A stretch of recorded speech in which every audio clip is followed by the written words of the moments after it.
Okay, so we're now live on Council's YouTube channel. Welcome everybody. I don't believe we have anyone wanting to speak in the public forum, so I will, if everyone's ready, yep. I will declare this meeting of the Buller District Council open at 3:33 for our meeting on the 26th of April 2023. Welcoming in on Zoom, iwi representative Ned Talfrey and Councillor Tony O'Keefe joining us and participating today on Zoom. With that, we'll move to agenda item number 1, apologies. So we have an apology from Councillor Howard to note. Any other apologies? Everyone else is here. Somebody like to move? We received that apology. Moved Councillor Nailon, seconded Councillor Farlett. All those in favour? Any against? That's carried unanimously. Thank you. Agenda item 2, members' interests. Are there any matters on today's agenda for which members wish to declare a financial or non-financial interest?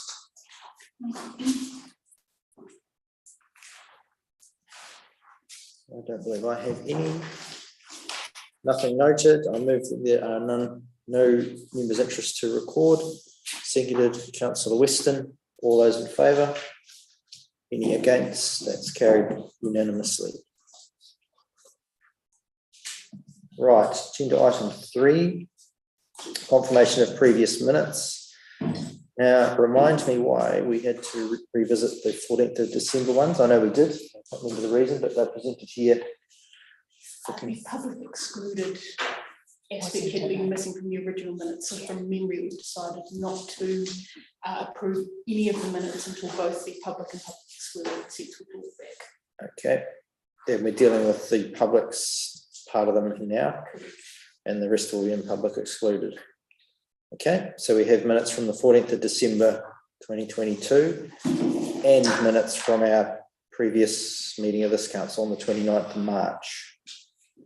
So we will deal with the 14th of December public minutes. Are there any items of correction in those minutes? Nothing noted. Can we move them? Move the first half? Yes. Okay. So I'll move that they're a correct record and be accepted. So a seconder, seconded Councillor Webb. All those in favour? Any against? That's unanimous. So we moved to the minutes from the 29th of March. Are there any matters of correction required in those minutes? Page 30, we have got there that result of the councillors who received verbal updates, and it's got from Graham for number 3 and number 7, and he left the meeting at that point. So is that correct or not? It says either nil or nothing to add, I believe, something like that in there. Oh, yeah, the notes. Yeah. At the top. Oh, Yeah. So yeah, we have reserved those, resolved those as a block, but it's no answer is an answer, kind of.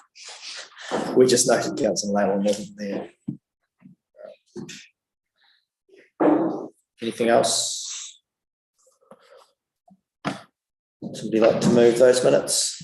Moved Deputy Mayor Basher, seconded Councillor Grafton. All those in favour? Any against? That's unanimous. Thank you. And note we'll deal with the rest of those other minutes in public excluded. Agenda item 4, Council's action point list. And we've just dealt with that one, which was to revisit the minutes.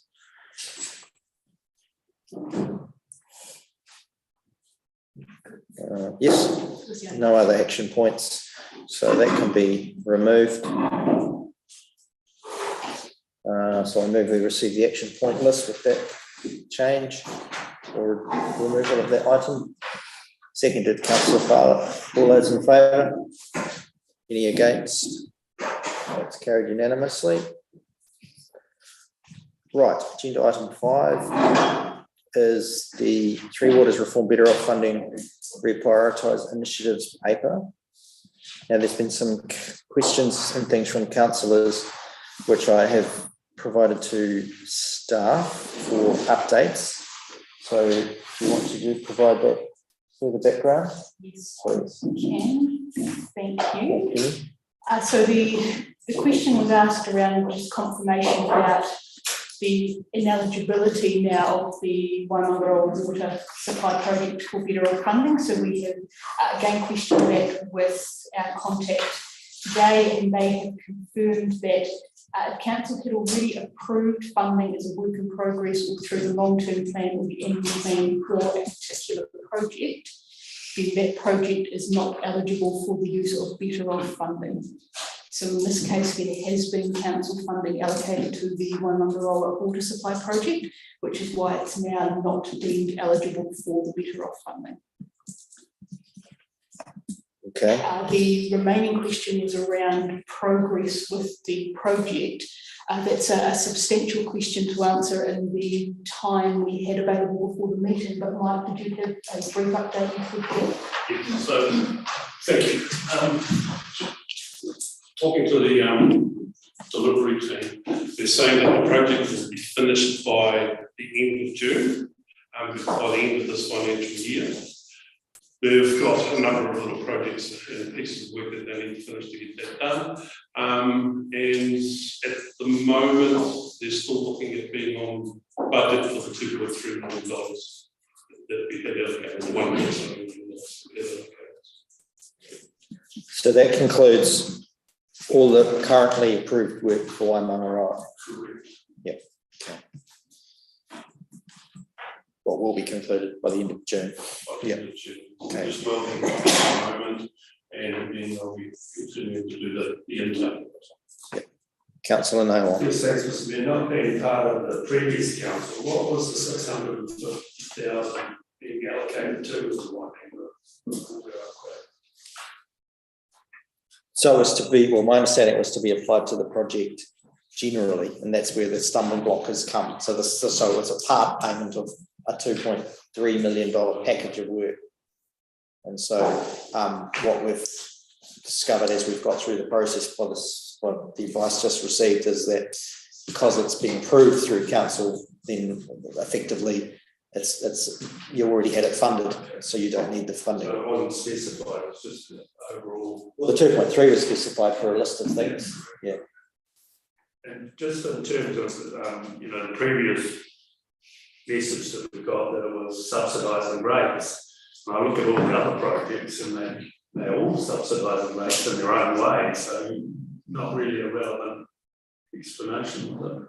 If I may, from as the advice is unfolded, what we understand that now to mean is the actual phrase was it could not be applied to rates relief, and what that appears to mean is had council already committed to funding something that would have been funded through rates, therefore by now funding something council had committed to funding, it is effectively giving rates relief. So the difference here with the other projects is that council had not already committed funding to the other projects. Waimangaroa is the distinction there because it did have committed funding. So is that likely to be a message in the future that we don't allocate any funding to any project? If I may, I think it would be fair to say that better off funding was a very unique and bespoke allocation of funding that had never been done like this before. So we've all learned things as we go through this, and if you recall, very much came out of the blue literally the day before the July flood in 2021. So it is quite a unique funding approach. So no, we certainly wouldn't advise not. I think it wasn't a serious question, but still advise. Thank you. And just following on from that, given that we're not, Waimang can't be allocated that 650,000, does that mean that we have funded, the council have funded that extra 650,000 through the completion of the project that they had initially planned? If I may, so my understanding is yes, and Mr. Williams will jump in if I go wrong here, but the total project was 2.3 million. The 650K was to come off the total of 2.3. It was not to make it 2.95 million. So the project budget stays as it is. The allocation of council funding stays as it is. The project stays as it is. So the funding is being formed by council. So at the moment, council have indicated that through the annual plan, we're intending to hold our water rates at the current level. So effectively, council Inc. is holding that debt cost against that targeted rate that will sit there until, as I've indicated in an email to you, will sit there as a debt that may transfer to another entity if the entities all end up happening. But if they don't, at some point down the road, council will have a decision not only about Waimangaroa, but about a number of our suppliers that are carrying overspends on their closed account, because we've, assuming we do follow through and agree to hold those rates as the annual plan rolls out. Because as we indicated before, we aren't doing that for free. We are actually spending cash or running up additional debt. Councillor Sampson. I'll proceed. Oh, sorry. Okay, Councillor O'Keefe, sorry. Hi there. So I know there's been a lack of time frame wanting a report done for the water. So will there be some sort of report brought to us back to the next meeting, or? I mean, a project update on the actual physical project at Waimangaroa? Yes. Yes, yeah, it'll come through in project reporting. Sounds as though it must have been a wee while since there's been a community update or newsletter or anything for that project. Yeah. But there'll be a closeout wrap up of it when it comes to the end of it. Okay, so we have to wait till June? No, not for a report on our current status, but June or July will be the full closeout of the project. Right, okay. So June will be the closeout of all the work. July will be the closeout of all of the accounts and things outstanding on that. Yeah. So I think the takeaway is that there was a $2.3 odd million worth of package which a previous council approved, and I can't recall off the top of my head, but there was an itemised list of what that was achieving. So the feedback from Mike, from Mr. Williams, was that work is almost complete, and there's some pockets of work to be completed, with the target still being on track for the end of June. Sorry to interrupt. It was almost complete at the end of last year. So that's kind of what we wanted to know, has nothing more been done on that, or because it was just about complete at the end of last year. Last calendar year?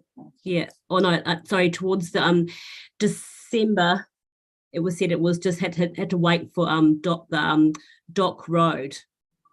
Okay. And it was yeah. Mr. Williams? Yeah, sorry.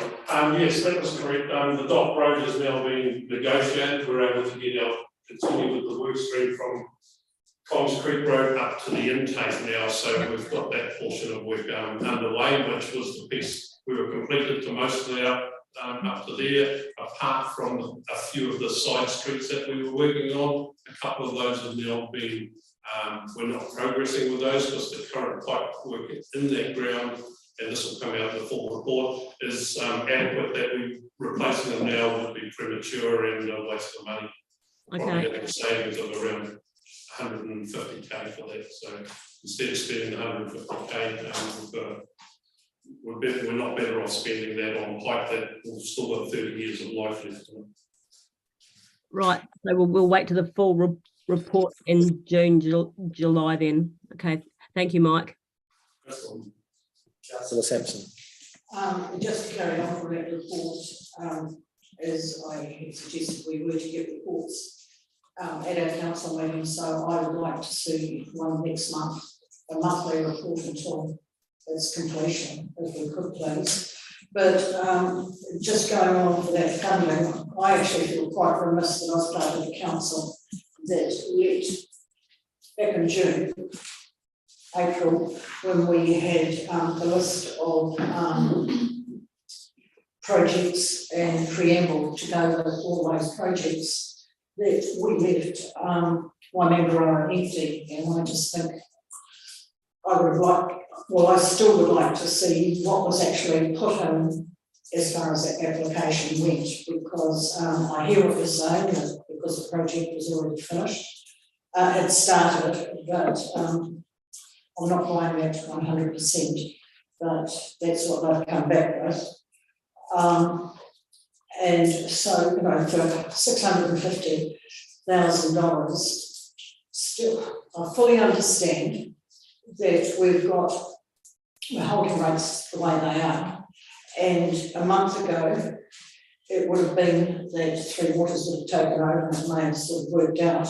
But now we've got enough, we don't know what's going to happen in 24 or 26. So it's leaving these people sort of thinking that they may have extra to pay, even though we have said that we've already said this year, but the following years we don't know. So, you know, 650,000 over 140 households is a big amount. So the other question is, I also, a report I would like to have, a report on how much money has been claimed to date, what has been approved, what has been rejected and why. And yeah, as I repeat, the content of the Waimangaroa application. Because I just feel quite bad that this has dropped off out of the equation. So some of that will get covered in the project update report. So can you bring something next month in terms of an interim update? As to how many applications have been submitted? No, we're talking about the project, as in what the project was for, which is what you asked then. Right. And what's been drawn down. Isn't that what you asked? No, I asked for, of all the projects that were proposed, how many claims have been submitted, how many have been approved, and how many have been rejected and why. If I'm understanding the question correctly, Councillor Sampson, this is in reference to the better off funded projects, the 9 projects we originally put forward for better off funding. So they will be reported through projects in partnership, which will then come through the risk and audit committee as those projects get underway. As things stand, we're looking to start reporting on that this month. So those will start flowing through into the risk and audit committee meetings from next month. And I think what we could do is almost have a start out report where we just have that absolute clarity right at the beginning. These are the projects, this is what the project is, how much was allocated to that budget, and an indication of where they are on the timeline, because some of them are further ahead than others. So I think we could do that to begin with. But if I may, actually, with all the better off funding, the one that we have only drawn down the first 10%, which is on those 2 projects. Still very, very early days with better off. That's right, and that's what I'm asking, something concise. Project 1, 2, 3, and 4, amount of yeah. So you know the projects and partnership reports you get, it'll be a very similar template to that. That's a summary. Yeah. Well, I mean, we're going to do the proper project reporting starting next month, so it won't be a summary, it'll be the proper project reporting, just like all our other externally funded ones that'll come through. And so on a final note, if we've lost that 650,000 for Waimang on because it was already started, why can it not be allocated to the water treatment?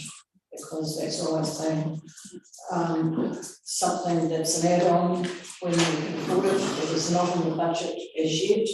So they're going to get water, it's going to be untreated, and the 650, considering the proposal we've got on later, a water treatment is coming much cheaper, but maybe we can get water treatment for this. Giving them proper treated water. Because we've tested the market for a treatment plant and it came in at 1.9 or something. Yeah. So 650 doesn't. But we were told last week that a small standalone for emergency supply. Emergency, yeah. But extrapolate that out further. when one's 80,000 to extrapolate it out from, we could possibly look at a different type of system to what we looked at before. And that would put us in clear that it's something that has not been budgeted for or even decided on. So it's still Waimangaroa and it's looking after our community there. Mr. Williams? So just reiterating that the solution that we're looking for is a temporary solution for the next piece of paper that's coming forward. Is a very solution, and it's very inexpensive to operate just for that short-term period that we would use for an emergency situation where we need 10, 20 days worth of supply of emergency water. I can look further into it to see if it may work on that, but that's an alternative piece of paper that I wouldn't be able to bring back straight away for you. Something that I'll have to look at over 3 months because we have to do a proper analysis. We've done an analysis on will this last us 10 days, will this last us 20 days for the next paper, because that's the sort of emergency situation we're looking at. We're not looking at a 12 months, 24 months, 36 months or an ongoing sort of solution. The question I'm suggesting is, well, that was at that price. Let's really look at the whole water treatment. I don't think we can do that as part of the better off funding package. But I think the other thing to note is that the package of work that's been done at Waimangaroa was approved in the absence of any likelihood of better off funding. Better off funding came along and council did its best endeavours to apply it to the Waimangaroa community. We've been told, unfortunately, that that's just because of the timing and the chain of events around when it was approved and how it was approved, and that's already in our budgets, can no longer qualify. I get that it's a disappointment, but it's not. I don't think it's fair to say that we're voting to take this money away from Waimangaroa because we tried to get money for Waimangaroa and it's that avenue has been blocked off. So, but I hear what you're saying about alternative treatment plants and all that, but that's another whole body of work. We genuinely went down the path of trying to get a full treatment plant for Waimangaroa, and that would have potentially made it even worse in terms of debt. Councillor. Just to clarify though, we're not taking $650,000 away. That money is still being spent. It's just coming from a different place. Yeah. From right. Yeah. Which was already agreed upon before all of this. Yeah. That was a relief. Councillor Noah. Yes, thanks, Mr. Mayor. Just a little bit more for those of us that we've got to ask council. From my memory, Waimangaroa water rate is about the highest in the district. So was it based, the latest rise, was it based on 1.65 million that was coming from council and the other 650,000? So I know we're talking about not raising the rates this year, not raising the water storage rates this year, but was it set on? What was it? My understanding it was the raise was taking account of the project that's now almost complete. At 1.65 million ratepayer costs. Correct. Yeah. I was just talking to our financial team this afternoon about that. Okay.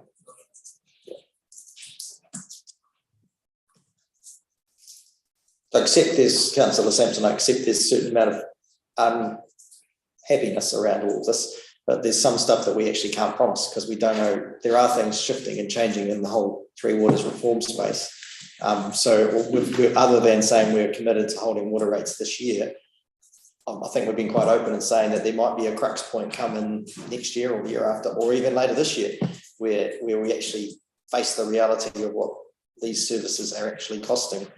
So we are artificially holding things. I think we want to be really clear publicly that the community understand that council is committed to try and hold these water rates low, but we're doing that in the full knowledge that we're no longer collecting what those supplies are actually costing this council to operate or to deliver. That's exactly my point, is the fact that yes, while it has been promised this year, there is no guarantee. Yep. And at the moment, they, is being alluded to, it's got the highest water rates within the district. And it's just real uncomfort for those, that community for another 650,000. It's thank you, Mr. Mayor.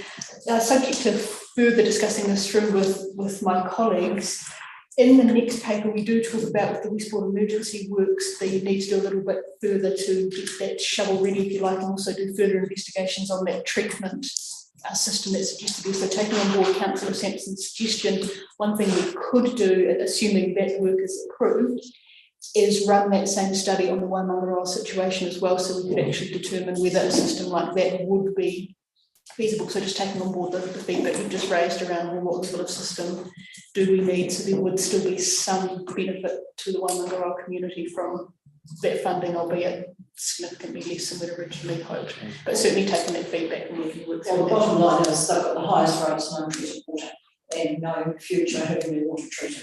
And I thought maybe if we can get water treated, it might be a little bit of sugar.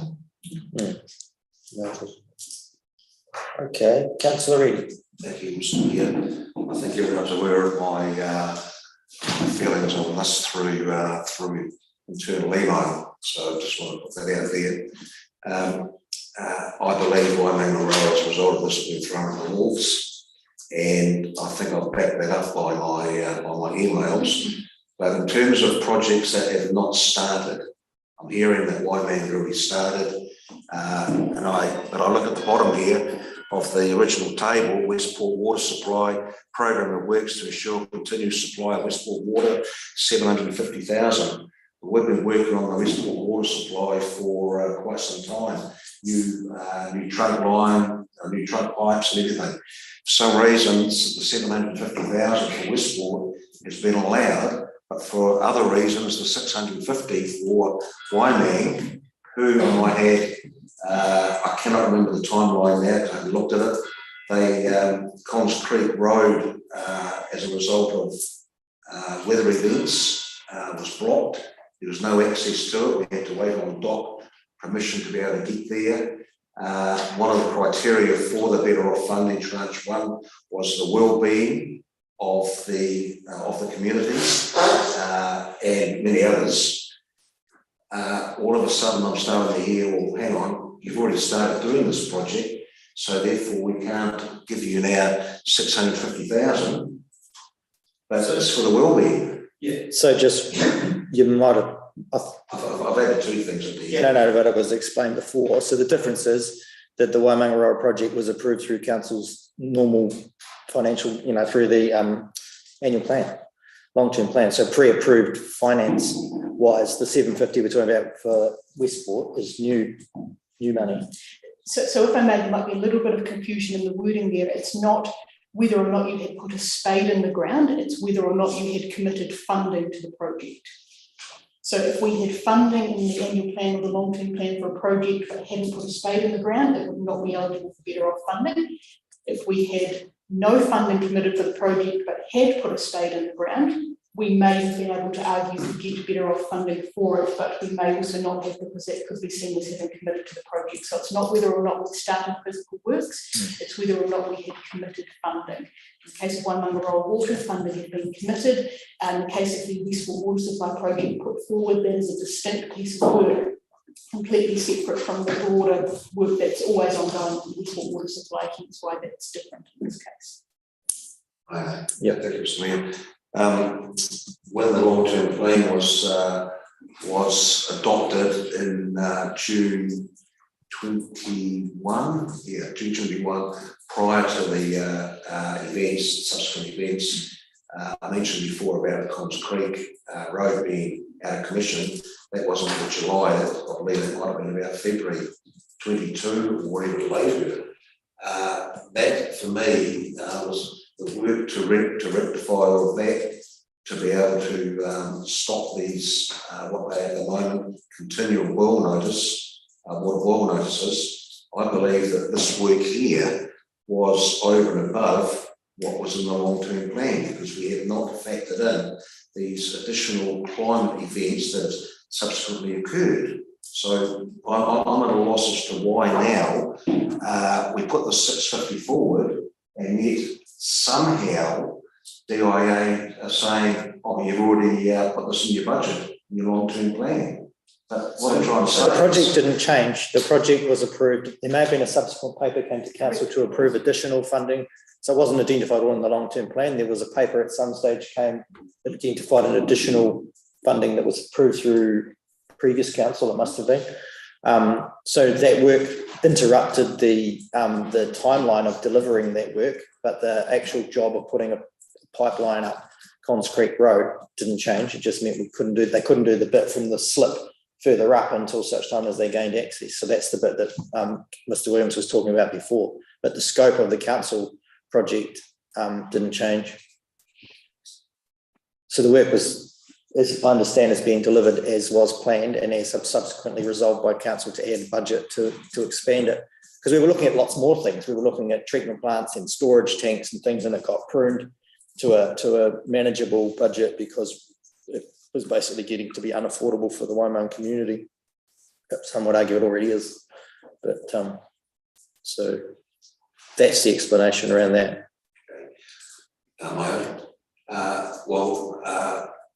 To be honest with you, I'm not buying into this argument at the moment.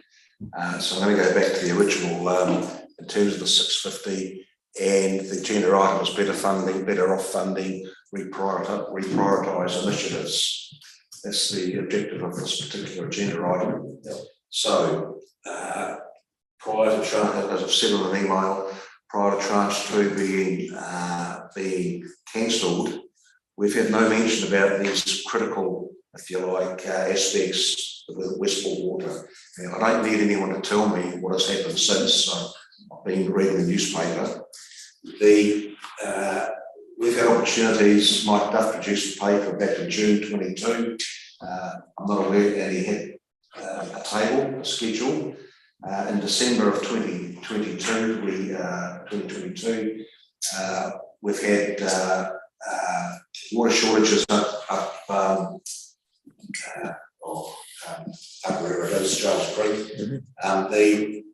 I've seen no papers have come through to talk about what we need to do critical. And all of a sudden, tranche 2 is cancelled, and then I see this paper here. I was also told verbally out here at the meeting that the Waimangaroa will be rejected because it's rates relief, but so I'm going to park that now. But the reprioritised to me is, as I said before, HMAX waste, and all of a sudden, this thing about reprioritising and let's put throw Waimang to the wolves. So I'm going to say that we are throwing to the wolves. Now we're going to buy some tankers and some bit of this and a bit of that, and we've got no real business case for it yet. So why are we reprioritising? Why can we not just simply say, okay, let's park this for now and think a little bit more about it? But all of a sudden, we've got urgency. We've had urgency since we've had issues since February 22 regarding Westport water. Am I clear on what I'm saying, or am I making things confusing? No. So the original schedule that you referred to, Mr. Duff produced, it was like 1A, 1B. It was like a stage stepped investment, resilience and improvement business case. So what's come up now, and Mr. Williams might want to talk to this, but this all relates to the work Bob's doing. So we've been pitching that body of work to central government and the National Transition Unit for a while now, and that's I thought councillors were fairly well aware of that's what we were trying to do. The idea of the field trip to the site was to understand the actual terrain and what the criticality of it was. And so what we've basically got to a point was to the point that it appeared as though we're not going to be in a timely way able to secure the funding to do that. And so what, as a for the benefit of the community, rather than risk Westport running out of water, what is the planning that council can do within budgets that we have an element of control over? And so there was some work done, established them to start looking at, well, if this work is now going to take a lot longer, what does a water out scenario look like for Westport, and how would you manage that in terms of criticality, critical supply, ability to fill water tanks, that kind of thing. So that's part of the package of work, which is the critical stuff that you're largely seeing reported through here. Mr. Williams? So these things aren't sitting still. There's been a whole lot of things have changed since whenever you said October 2022. And no, you've said it all correctly. We employed Bob, we looked at employing Bob probably 3 months ago.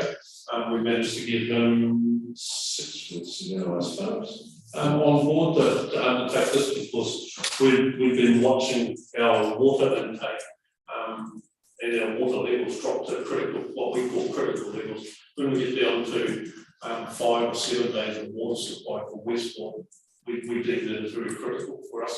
So we decided we would look at what other options we had available, and we've gone for that. Waimangaroa, the 650k from Waimangaroa was never even part of that. We were just bringing the paper. We were looking at bringing a critical response paper to council, regardless of where the funding came from. We were going to ask council for funding because we deemed that the water supply is a problem. During this whole process, it was brought to my attention by my team that the ineligibility may be for Waimangaroa, so we've followed that up. Today we finally got confirmation from Crown Infrastructure to say you're correct. It does not pass the eligibility. So we've now stuck by the piece of paper that we've written, the 2 pieces of paper, that we would like reprioritization of the 650k from Waimangaroa, because it does meet the eligibility for the better off funding that goes into the resilience piece for the emergency water supply, and that was confirmed as well. So, Ms. Tamara? And just to make it absolutely clear, there is no connection between the announcement of the tranche 2 better off funding no longer coming forward and these papers being brought forward to council. What's actually prompted these papers coming forward to council now is the fact that we found ourselves for the 3rd time in a 12-month period in a situation where Westport was looking very likely to have 5 days or less water left. That's not a risk we deem to be tolerable to keep our community in. Hence why we've started having these conversations with councillors, escalating now about how can we fund getting some of this work done to ensure that our community continues to have a water supply. So it is a completely coincidental piece of timing. This in no way at all is related to the removal of the tranche 2 better off funding. Councillor Naylor. Yes, thanks, Mr. Steve. Is it possible, if I got this scenario, that the 650 that was allocated to Waimangaroa water is no longer eligible, still go to a Waimangaroa project, and the 750 or 650 extra required for Westport water would simply go on the deck of Westport water? Yeah. So is that what we're talking about today, or do we need another paper to come to council and decide a change of resolution or another paper? I guess the question is there $650,000 of project in Waimangaroa that's ready to go?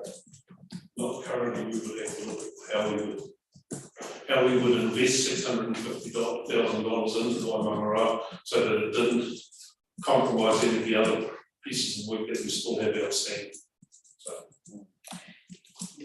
I guess the idea of what I'm hearing is that is a bit about prioritisation around risk from a district point of view, in terms of risk and in terms of actual water supply, not financial risk or whatever. So I guess if one avenue's closed, what would be the next most vital thing you would spend that money on?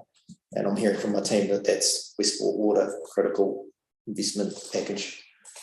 And if I might just for some context for the councillors who weren't around when the 9 projects were originally put forward, better off funding was not meant to be spent on Three Waters infrastructure. In fact, it was meant to be spent on urban design or development or climate change adaptation or other kind of wellbeing projects. But what council at the day concluded was that actually the things that were causing the most issues for our communities and having the biggest impact on their well-being were issues related to our three waters infrastructure. And that's why the majority of our projects are actually related to infrastructure. So we had to make a case and put that forward to the department to have these projects agreed, and they gave us an exemption to have three waters infrastructure projects as part of that because they understood that need for our community. So in terms of giving advice forward in relation to these two papers, and also showing potential external funders that we are trying to help ourselves through this issue as well, and looking at where have we got funding that we could, as Mr. Mayor has said, allocate towards our most critical issues. To put it really crudely, the critical issue that's keeping the team awake at night right now is the Westport potential to run out of water issue. That is really the critical burning issue for us right now. Hence the suggestion that this money needs to be reallocated. That would be following that direction of the previous council about applying this to the community issues around water infrastructure. That's the one that came out on top of the list. Certainly if councillors think that actually they would like to reallocate that 650 or a portion of it to a different kind of project, that's absolutely fine. My advice would be that through this paper, you could flag that that's how you wanted to reallocate it. In terms of funding the Westport water works from another source, I will look to my colleague, Mr. Marshall, but I'll give him some time to think about the answer. It may be that on the next paper, we simply agree that that work needs to be done with a subsequent paper about how that to be funded, because we would essentially be looking at adding that to rates. But yes, we could. Just in terms of that reallocation, you know, we look at the number of suppliers Westport and the 750,000 percentage of increase in water rate required is you know, not that big a deal really in terms of what we've already spent on the Westport water. So I guess in terms of being critical, it could happen tomorrow and we would simply allocate that as debt to the Westport water supply. So I don't think the reallocation can be seen as holding up the process, because that could happen at the stroke of a pen, really. And I think if I may just respond to that, you are absolutely correct, except that that stroke of a pen would require a resolution of council to have extraordinary funding. We've looked for an option that doesn't put a non-existent rates burden onto a community, acknowledging what it means for Waimangaroa, but that was the situation to begin with. But yes, that is a decision for council. Deputy Mayor Basher. Two things. If we don't use it, if all of a sudden Waimang's become eligible for that funding, there's no indication that they're going to take that funding back, so that the funding's still available. So, and secondly, if my understanding is right, at the moment, Waimang has got the project that was quoted for, so they've lost no money, correct? So the project is complete from start to finish. So they haven't lost any money. So I just want to get my head around that. And so, and at the moment, we are going to be covering that $650,000 through other council funding purposes. Yes? Through rates.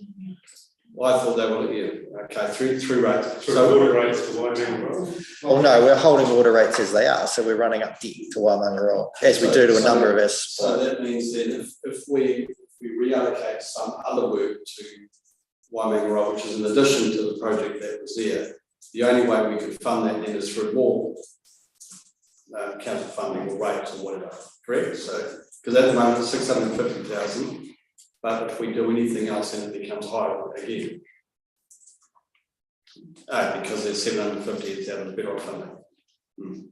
Thank you.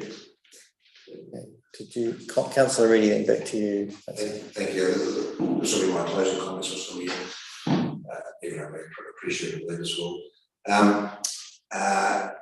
An article in the news in February as a result of the request said that DIA had agreed to the 9 projects that was stated, that was provided by BDC.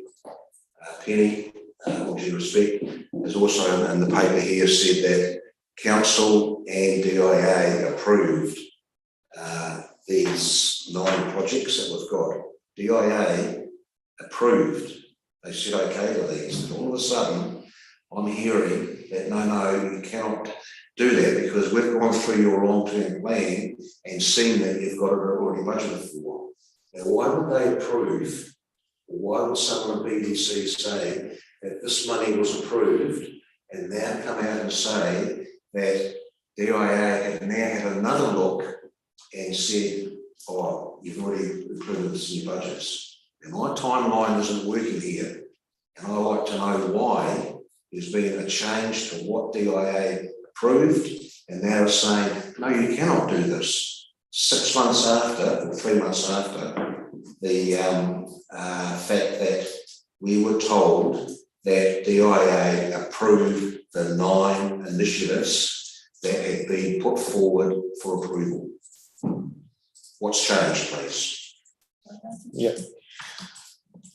When the projects were put forward for approval, they were put forward as a project. So we simply had to describe what we would do with funding. Had council not allocated money for the Waimangaroa water supply project, then as a project, it would have been eligible for the Better Off funding, and that's how it got the original approval from council and the original approval from DIA. Correct me if I'm wrong, but this predated us seeing the draft funding agreement and some of the additional criteria that have come out since. So since that original thing was put forward, where we said we were going to do Project A ticks the box. The question that wasn't asked is, have you already funded Project A? Now, as we're getting into a funding agreement and actually how the money gets released from this fund, we're now aware that the question is, have you already funded this? And the answer is, well, yes, council has already put funding for the Waimangaroa water project. So if we were to now put forward and claim money on this project, it would not be deemed to be eligible under our funding agreement and under the fund, because council had already committed funding to it.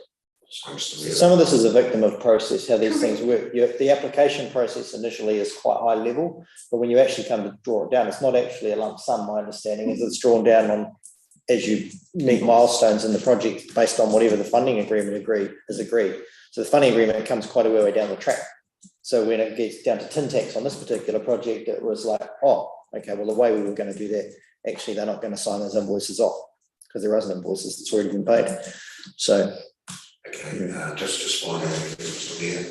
I don't buy into the explanations, and in terms of the reprioritisation that we're talking about, we're not even talking about the issue that we have up the hill in terms of water. We're talking about buying some Tonka toys and parking them up somewhere, just in case we have the next issue in terms of water supply.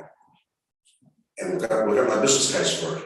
All we're going to do is park these Tonka toys up somewhere and have 650,000 either spent on that and parked up, or we can wait a month or 2 months, and if we then feel that we need to reprioritise the 650 plus 100,000 that's left over from another project, so be it.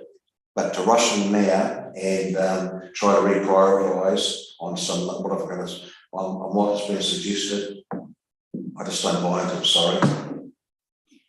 Yeah. Okay. I'm not sure what the issue with the Tonka toys you're talking about is because you're buying tankers. But the reason for that is because we've had somebody working on an analysis of how we would respond if someone turns on their taps in Westport and there is no water to come out of them. So we look a bit silly as a council if in 3 weeks' time Westport runs out of water, and then people say, well, what have you done to plan for that? And we say, well, actually, we wish we had a couple of tankers, because guess what? We've run Westland Milk Products, and they said, well, our tankers aren't really available for that. There aren't tankers sitting around to do this work. So one of the recommendations is you spend a relatively small amount of sum to have availability of tankers if you needed them. It's just one example. We will be full of tankers up, we've got no water. So where are you going to get it from water that we're talking about at Westpac at the moment? Yep. So you're going to fill those tankers up, and there's a possibility that we could have been a weather event that's causing us up the top. We may not be able to drive the trucks, we may not be able to deliver the tankers. This is all risk. You need unimogs around that. Does Westreef have unimogs? No. There's a lot of other risk factors, I believe, that need to be looked at before you reprioritise $750,000. That's what I'm saying. Cool. Councillor. Taking on from that, that is literally Bob's job and what he has been paid to do by MEWA, is it? It's not funded by the council, I think it's external funding.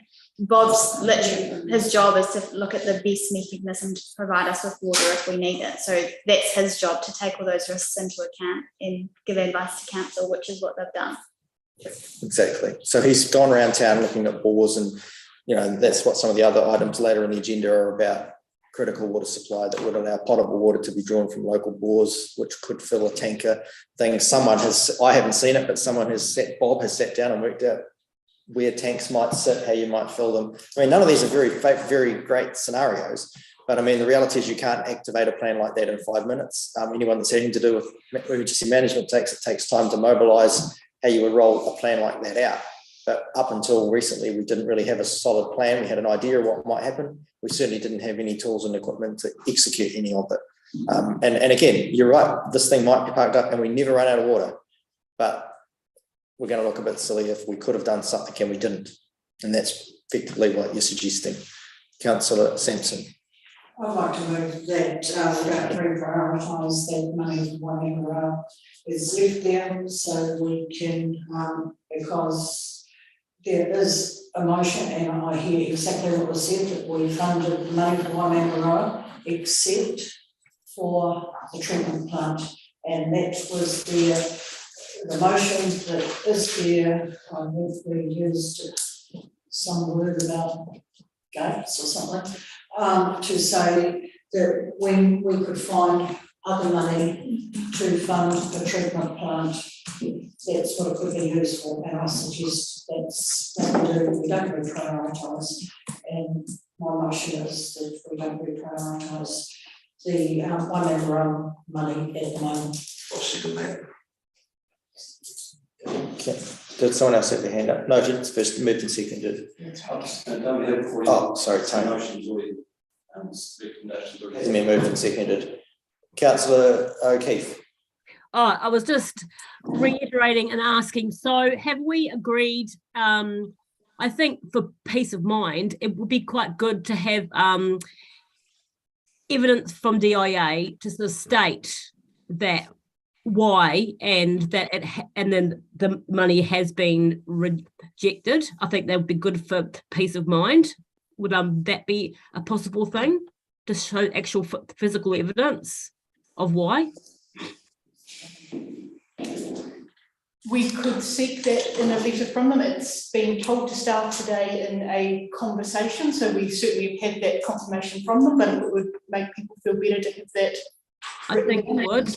Get that? Yeah, and also too, so have we, or has it been finalised that we'll have sort of a interim report on Waimang's water? So did Rosalie ask that again, or I mean, I just there was no clarification around that. Yes, Mike, you're going to bring an interim update next month. Yeah. Thank you. Okay. Andrew, do you have something? No? Okay. So just to speak to that motion, it's the fact that it's already there on the box to say whether we can find other funding that the water treatment would be looked at for Waimangaroa, and added to the fact that it would mean that instead of, as well as having the highest water rate at the moment in the district, but untreated water, there's a possibility of going on with the wellbeing that we keep repeating is that will be wellbeing of the district to have treated water. And it should be no extra cost to the on rates if we can get a suitable. it will be, because the treatment plant costs about $2.3 million.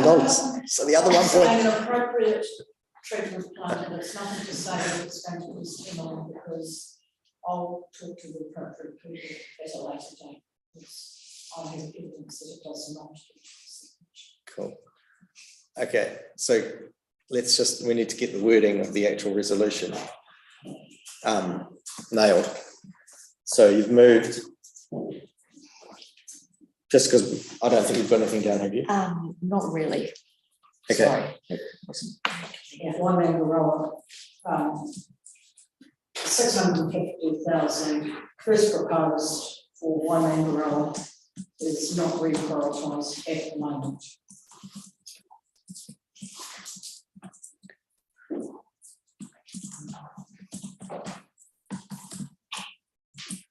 Okay, I think that needs to be a third, because there's more than one thing in the reprioritisation, isn't there? If you read the report, there's more than one thing we're reprioritising in the better off proposals to DIA, so all of them will. No, not the first one, that's the next one. No, there's 100,000 that's left over from the one project that's been reprioritised as well. So I just think it almost, help me out here, it almost needs to be, I'm just thinking to give, so that there's a clear pathway forward for staff. We almost do need two, but we need either your motion above that or after that to be specific about Waimangaroa, because. So what I would suggest is that we could look at amending current draft recommendation 2 to say approve the reprioritisation of $100,000 from the Westport stormwater, forgive me, the words right in front of me. Smoke testing project to the Westport water supply project into a revised budget proposal. So just changing the wording in 2. Approve the reprioritisation of the $100,000 from the Westport smoke testing project to the Westport water supply project into a revised budget proposal and operations and funding agreement with DIA. So that would be resolution 2 to address the 100,000. And then if what Councillor Sampson is saying is that you would like 650,000 to stay for the Waimangaroa water supply, we would only need those 2 resolutions because we are not proposing to change 650. What I think I heard was that the 650,000 is earmarked for a Waimangaroa project, be it water, if there is an add-on project that the 650 would be eligible for. So it could be something like approve the reallocation of the $650,000 for Waimangaroa water supply to a suitable project that would meet the better off funding criteria in relation to Waimangaroa water, should a suitable project be found within the allowable timeframe. I do have to note that we do have a deadline of, we've got 3 months? 3 years. 3 years. From start to finish, I believe. 5 from memory. 2027.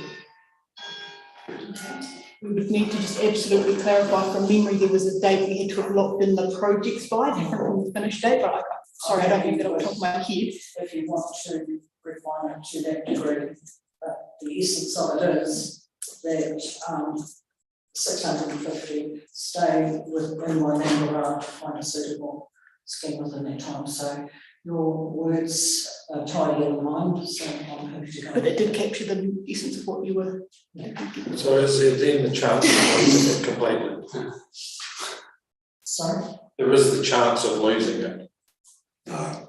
But there's not a suitable thing within that price range, it could be lost. No. If we do it that way. We've still got 3.5 million within the betterment funding. So it had been allocated for Waimangaroa, and I was just asking if it can be left there with Waimangaroa because all the other money had been allocated to other projects. But if the project can't be bound, Well, that's when it comes back. then it could be lost. Councillor I was Deputy Mayor wondering Bash. whether there should be 4 recommendations, the 2 that are currently there, and those 2 additions. Because the second recommendation says actually it's going to be reprioritised into a revised budget proposal, and then the third one is that 100,000 has been reprioritised, and then the next one is 650 being earmarked for Waimangaroa. Okay, let's do that. Well, I thought because there's motion already on the book, we needed to. Well, there is, but it's that messy. No one really knows what it is anymore. We're trying to help you out. We're trying to help you out to make it so that it can be go forward. So effectively, what as Deputy Mayor Bash has just said, if we were to go with the 1 and 2 as written, but we flagged that there are further resolutions to come. One of which was to reprioritise the 100,000 as talked about, wherever that was from, and I think 4 that we request that 650,000 better off funding be applied to a water project of Waimangaroa that will qualify for better off funding, if that's what you want. It's not or, it's just that the 650 being applied to Waimangaroa water to if there is an approved funding, just like Rachel said a couple of minutes ago. That's what I just said. Councillor. Yes, just a bit of clarification. So I take it that any projects that's to do with the supply of water from Commons Creek to the tap would not be eligible because we've already approved the project to cover all of that pathway if you like for the water. Is that how I'm seeing it? Right. Yeah, so with the exception, so of the current scheme that's been approved and put into the LPP and approved in the camps. The other piece that it can go on to is a different project altogether, or for putting in the treatment plant or some of that work. You know, there are other projects that are associated with that will be up to one side that it can be included as part of. Can you give me some examples of other? Putting in the pads for the treatment plant, if that was, or putting in holding tanks for the treatment plant that had to go in, something like that. So all treatment plant related. Treatment plant related, it may also be that council decides at some stage that water tanks for the community are a good thing and install water tanks for the community. So would that be eligible? That would be covered for, I believe, yes. Because none of that has been approved. It's outside the current project. Okay, thank you. So I'm wondering, is there a bit too much uncertainty around what it might be for Waimang? So if we literally just defer to that part of it till next month for you to bring back what those projects would be. Because I mean, the risk is we are trying to make a decision on the fly of what that might be in Waimang. So we leave the money in there and you know, because I mean, if there's nothing, there's no point just throwing money in there if there's not actually a project that I guess what the is merit. resolution is saying to me, Mr. Mayor, is we're not going to reprioritise this money at the moment. And if we get further information about Waimangaroa projects and find that it would never qualify, then we would look at reprioritising it at that stage. That's what the resolution is saying to me, rather than we need specific projects right at the moment or by next month. And that's what my objection was, and I think it was clear, but obviously as clear as mud. Yeah, I think we're all in agreement on what we want to achieve. Mr. Williams. Just one part to all of this as well. We need to check with DIA about the timeline that we can not have a project sitting there and just money sitting there. Now that they know that this project has been deemed ineligible, we need to look at what's their time frame to give us something to do that. So we may have a window of 1 month, 2 months, 3 months, 6 months. I'm not sure. I need to find that out because that will affect the time frame that we need to come back. Yep. Okay. I think we should put the motions. I'm going to ask someone to read it back to me. Okay, so we'll do one first, and then we note the report. I'll move that way. Seconded, Deputy Mayor Basher. All those in favour? That one's carried. That's a good practice. Okay.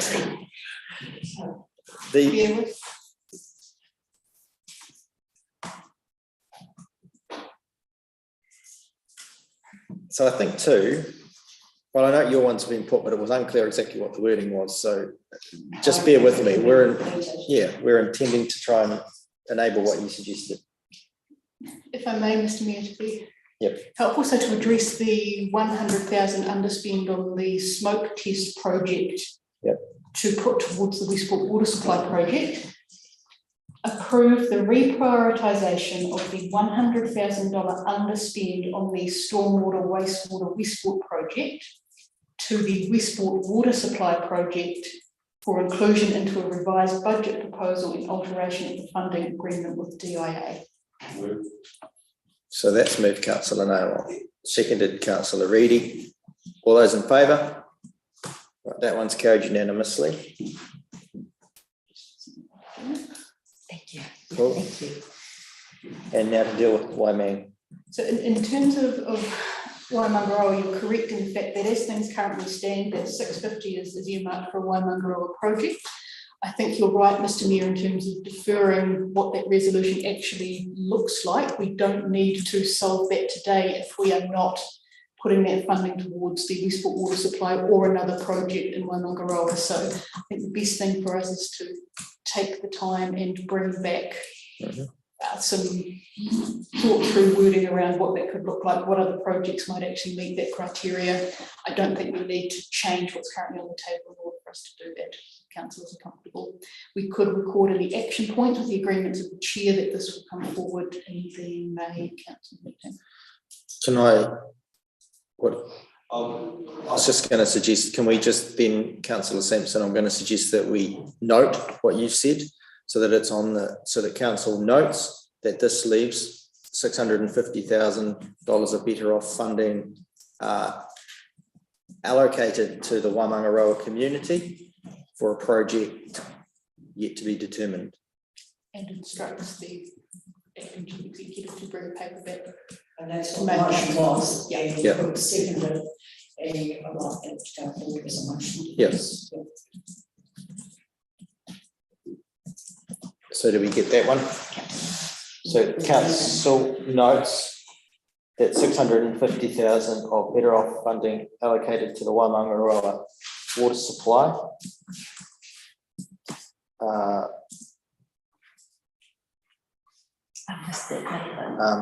If I have to allocate it to the Waimangaroa water supply, comma, and instructs the acting chief executive to bring a paper to the May council meeting outlining options for a project that would meet the better off funding criteria and deliver treated water to Waimangaroa.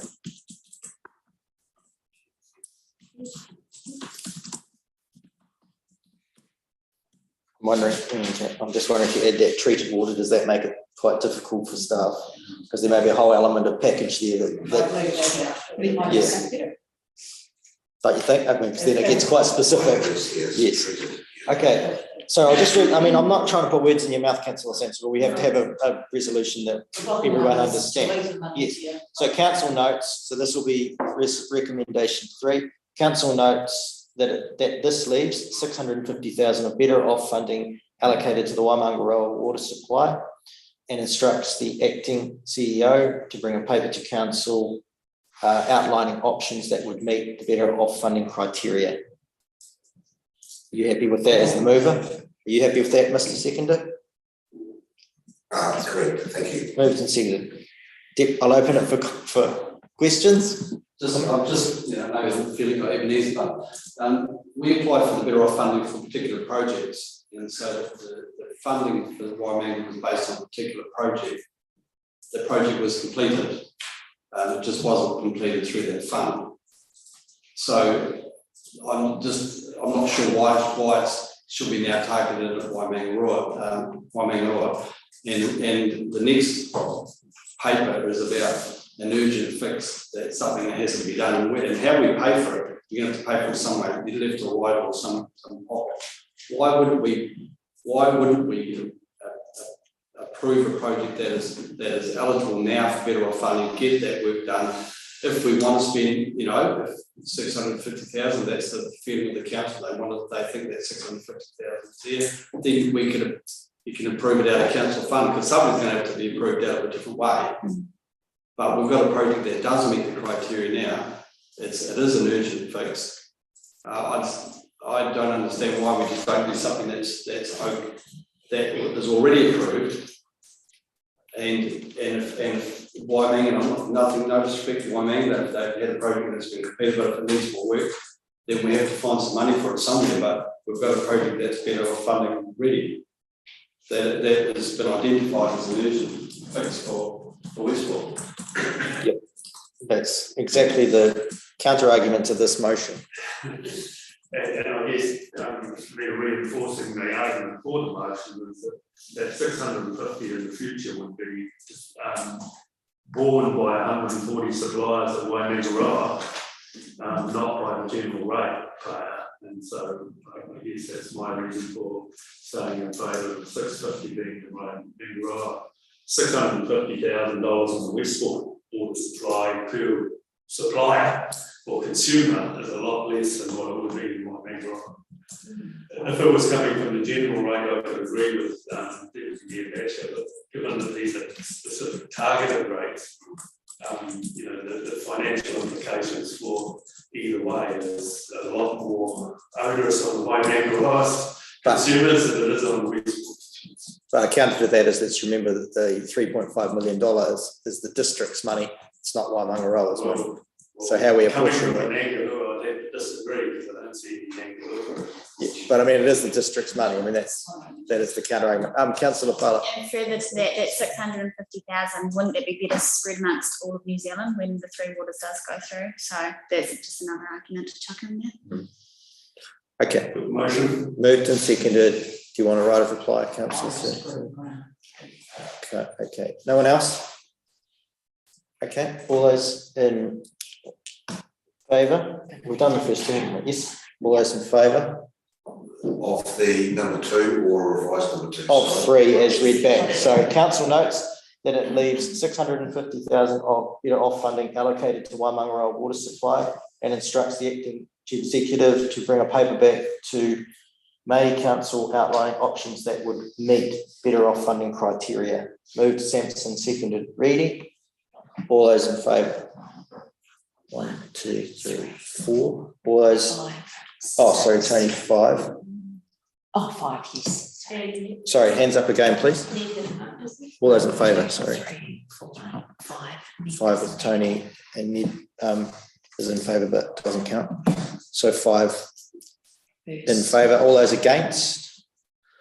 1, 2, 3, 4, 5. 5. Okay. The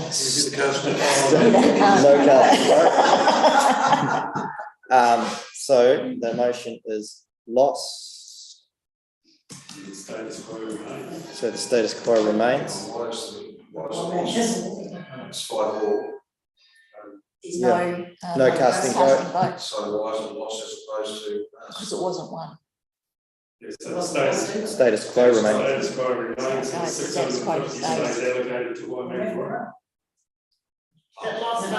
Sorry. Agree. I don't agree that it means that 650 is allocated. No. Not the status quo. Status quo is we need another resolution to provide a way forward at the moment. Could I ask that we take a 5-minute break and we'll just confer on what that other resolution might look like? Because we don't have a casting vote, so that motion was lost. So if someone moves the next one, it's technically going to look, if everyone votes the same. Well, it depends. You can't preempt what's how someone might vote next time. Yeah. Someone might change their mind. That's the difficulty.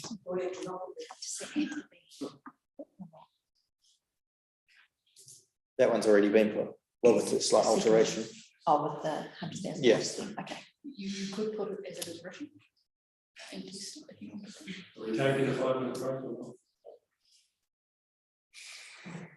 So we The next page. hang on. Yeah, just take a 5-minute break. Adjourn for 5 minutes. I need to regather where we're at with this. What we have passed. What's it, sorry? Yeah. Book for 6:30, we got it.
Okay, so kia ora to those ones on Zoom. We're back at 4:56. Okay, so I am going to suggest another recommendation and seek a seconder. That council notes $650,000 of better off funding needs to be allocated and directs acting chief executive to bring a paper detailing options for council to consider in June, to the June council meeting. Do I have a seconder? Seconded Deputy Mayor Basher. Some clarifications there, is that you're talking about reallocation or allocate? Well, it's clear based on the advice that the 650 can't be put to that project. So I'm suggesting they need to bring us back a proper options paper for what that money will be spent on. Noting that to the June council. So the options could include other water sources in Yes. the district. My expectation is it should include everything, and council can make a determination as to how it wants to do that. Does it have to be water related? No, it could be any project in the whole region.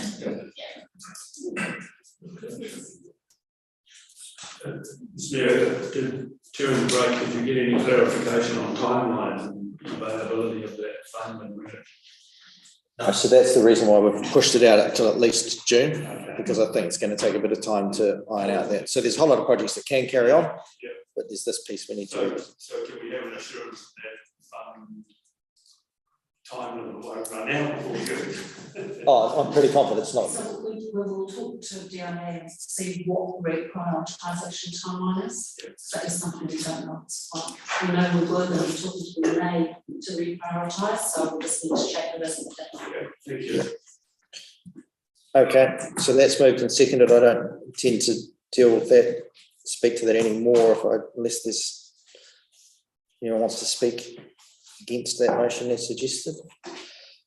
So do you want to just quickly let me read that back? Council notes that 650,000 of better off funding needs to be allocated and instructs the acting chief executive to bring a paper back to the June council meeting to consider. That's moved myself, seconded Deputy Mayor Basher. All those in favour? Any against? So it's carried with Councillor Sampson against. Oh, and sorry, beg your pardon. Tony, how did you vote? You're on mute, sorry. She's For, okay. Whoops, I think she might have just pushed the wrong button. No. Oh, there you are. Were you in favour? First, yeah. Yeah, thank you. So it's carried with noting Councillor Sampson against. Okay, thank you. Righto, well done team. That took a bit of ironing out. Right, agenda item 6 is the water supply resilience piece, and I will look to Mike. Is there anything to add to that? We've actually talked about quite a bit of this. Is there any questions on that paper? Let's take the paper as read. And so the recommendations are to note the report and attachment and endorse that proposed strategy and priority of critical needs for the Westport water supply to utilise the reprioritised funds from better off funding. So that one's still okay because there is some reprioritised funding. Yeah, that needs to change to of 100,000. So of 100,000. yes, because that's all we've actually reallocated, approved for reallocation at this point. So we'll open it up for further questions on the paper, if there is any. Councillor Sampson. So the priority is what you have put down in here, that Critical needs. yeah, and of those critical needs, again, I've sort of got some issues there as well, because Bob's only been there for 6 weeks. I don't know how much of what he's had, but it's a matter of I hope to be saying, this is what we're doing, Bob, you go with this, because I've got a a couple of issues, and one being the tankers at $260,000 for tankers that could be parked up, and with ongoing costs by just having them parked up with COFs, etc. For example, we've already got a tanker within the district. Sure, it's only 10,000 litres, but they are looking at expanding. So here we are with having those tankers. Are we going to go into competition with an existing supplier or an existing ratepayer? And I just feel that just over $250,000 sitting there waiting to be used is an awful lot of money. I fully go along with we need to do something for the resilience of Westport, but some of those figures, it says clearly they're desktop. The last desktop proposal we had with a proposal that's got ballpark figures based on an older supplier and tender estimate ballpark figures. When that was finally done, that project, it's been completed, it was done for just around 10% of that proposal. So I sort of feel that, well, I'm just not comfortable with these ballpark figures because it needs to be more. I'll go to Mr. Williams to talk through the Bob work and how we've got to here, I guess, starts. So Bob's been a part of BDC since the flood, so he has a really good understanding of our water intakes. He has a good understanding of the resilience requirements for Westport. He has been given the opportunity green without any input from us to come back with us and look at options. So these are the options that we originally came back with, and he's done some very good analysis, talking to people out in the Westport area, looking at all the balls in the Westport area, talking to other contractors. He even talked to the person with the tractor and the 10,000 litre tank about his availability to supply water and those things as well. Water tankers, we were looking at 2 water tankers. That was his proposal, and one was that was so that we could get water around the area. And I think that came to, we had a number of around $200,000. The $60,000 tanks, these would be distributed through the region as and when required. Same as we did for the last, I think it was the July flood, where we had 5 of our own smaller tanks that we put out to Waimangaroa on the back of the trailer. We put them in other places so that people were able to get drinking water or water for their sewage and heating needs. The numbers he has that have been submitted, he does say that these are indicative because the ball work is still requiring work. Some of the numbers, or some of these numbers may drop into other areas, but the overall figure that we've put forward, he believes that it's achievable to put it in temporary water supply for Westport that will stop us from, should we run out of water, it will allow us to give our community water for a short period of time that is tolerable. Councillor Reid. Thank you, Mr. Mayor. I'm hearing this figure of 6 weeks that Bob's been around. On the 14th of April, what is referred to often as the BC blog, we've got here emergency water planning for Westport underway. Former head of Bob Dixon's leading the work to develop. So that was on the 14th of April. He's supposed to have been around for 6 weeks. So was he doing the work for 6 weeks and then we put this media release out?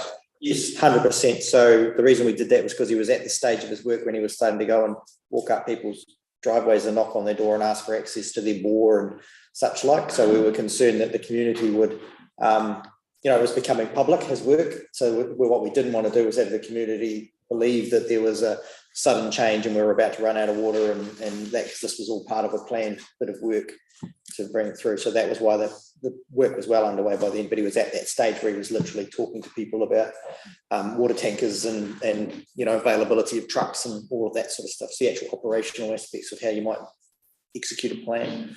So we prudently, at the time, to inform the community what that was about. Just one other comment, please, mate. We have incredible situations like we're talking about. If the water, if we should get to the real critical stage, we do have access to the military. I am aware of that in the past and in other areas in New Zealand where water has been trotted in through tanks and what have you. I mean, have all these been considered in terms of us having to go out and purchase? We do have access to emergency relief through National EOC, or I don't know what it's called, but there are other opportunities available. Have these been considered? Well, there's a bit of, in short, yes, but there's a bit of a question mark as to whether or not this would be a situation where you would declare a state of emergency. And in the absence of a state of emergency, then a lot of that NEMA support, isn't relevant. And if I may, the NEMA support is there for the genuine emergency situation where you could not foresee it. You had absolutely no idea that this was coming, a flood, an earthquake, etc., a natural disaster. You could not have helped yourself, therefore the help comes in. In this situation, we are aware of the challenge, and it's upon us to be doing something about it. If we get to a situation where we have run out of water because of our inaction, then likely we would not be seen stranded. There would certainly be some serious questions asked about why did you not do something to address and manage the risk and address a problem that was foreseen. I might say this one in closing. Point taken. A year's now gone by since the February events, and we're talking about it now. This has been quite critical for Westport, as far as I'm concerned. I've had a number of occasions where I've been essential use only. It's not as if, in fact, it's just about every weather event at the moment with dirty water and what have you. So 1 year's gone down, as I say, has elapsed, and all of a sudden, bingo, 6 weeks we've got this in front of us to agree. Yeah. I find you're a complete opposite to what you've been arguing all day. You've been opposing work on this, and now you're criticising the very move to actually do something. Why it's taken so long? So this work isn't new. The work has been around. We'd said before that we've been trying to shop this, if you like. We'll get funding for this external support, trying our hardest everywhere, and we haven't been successful. So the genesis of this isn't we've snapped our fingers in 6 weeks, suddenly we've realised we've got a problem. We've known we've had a problem since about a week after the February 2022 event, but we know it's a significant, expensive one, and we've been trying to find a way of getting some external funding. In the absence of that, it's got to the point where we actually have said, well, actually, we have to take some action because the risk is still there, and we'll be seen to have not taken any action. So we need to. This is what this is trying to de-risk it from what we can control. I was, with all due respect, referring to the purchase of tanks and what have you. So what Set and Train, as I thought had been explained as well, is that we Set and Train, we tasked a person with coming up with what would be a no water plan for Westport to start managing the risk, and he's come up with a set of recommendations which this paper seeks funding for. I'll go to you, Councillor Nail, and then you, Tony. Councillor O'Keefe. Thanks, Mr. Mayor. Just want to correct one of my earlier statements where I said that 750,000 amongst Westport consumers wasn't a lot. It's actually 650,000 is a true figure. And I think in terms of the big picture of the number of general rates, the dollar terms in general rates and targeted rates, if we collect 650,000 is quite a small amount. So I don't think there's any question that we need to spend it, and that we should just get on with it. I guess the question is, should that 650,000 become debt to Westport consumers of water, or should that be a debt that's met by the general ratepayer? And I think today we can move that work goes ahead and we get a paper back about whether we should spread that cost amongst the general ratepayer or the Westport consumers. I don't think we need to argue about, whether the tankers are viable or not. We've got somebody that's looked at it. And I agree with you, if there's no water, we have to be in a position to supply water. Go to Councillor O'Keefe. Hi, just a question around the Buller Resilience Trust. I mean, there's some money in there. Why can't we tap into that for like one of the tankers or something out of Bob's study? Potentially, if there was an application put into the trust. Yeah, I mean, there's money there for that specific purpose, because it was stated that we don't have enough money to fund all these little extra things that this area needs to be resilient. Hence why there's that trust. Not quite. I mean, the Buller Resilience Trust is a independent charitable trust with its own trust deed and purpose and strategic outcomes. But yes, there would be a way that an application along these lines could be crafted for that. It's not the only purpose of the Buller Resilience Trust. No. Just yes, a thought for another revenue stream and to help the Buller out as far as being resilient and all. Yep. Yeah. Okay. Councillor Fowler. Opposite to what Graham was saying, if the council endorses this and supports it fully with funding today, then it will not be eligible for the Better Off funding. It's my thought process. Because if council pass that we want to fully fund this from rates today, then it's something we cannot put to Better Off funding. Sure. Yeah, so that goes back to the 650. If it's not found the project, then it cannot turn around and come back then. Okay. If a project is not found for Waimangaroa, that 650 would be lost completely, wouldn't it? It cannot then come back for what we're talking about now. It couldn't be. If we approve this, it couldn't come to this, but it could go to something else. Right. Are we approving this? One of the things was that we were initially approving this to come out of the Better Off fund. That was the recommendation from here. So obviously it must be able to come out. The 100,000 at least must be able to come out of the Better Off funding. Otherwise, yeah. So we can't agree to fund the rest of it through rates today, because then it won't be covered by Better Off funding. If we that's true.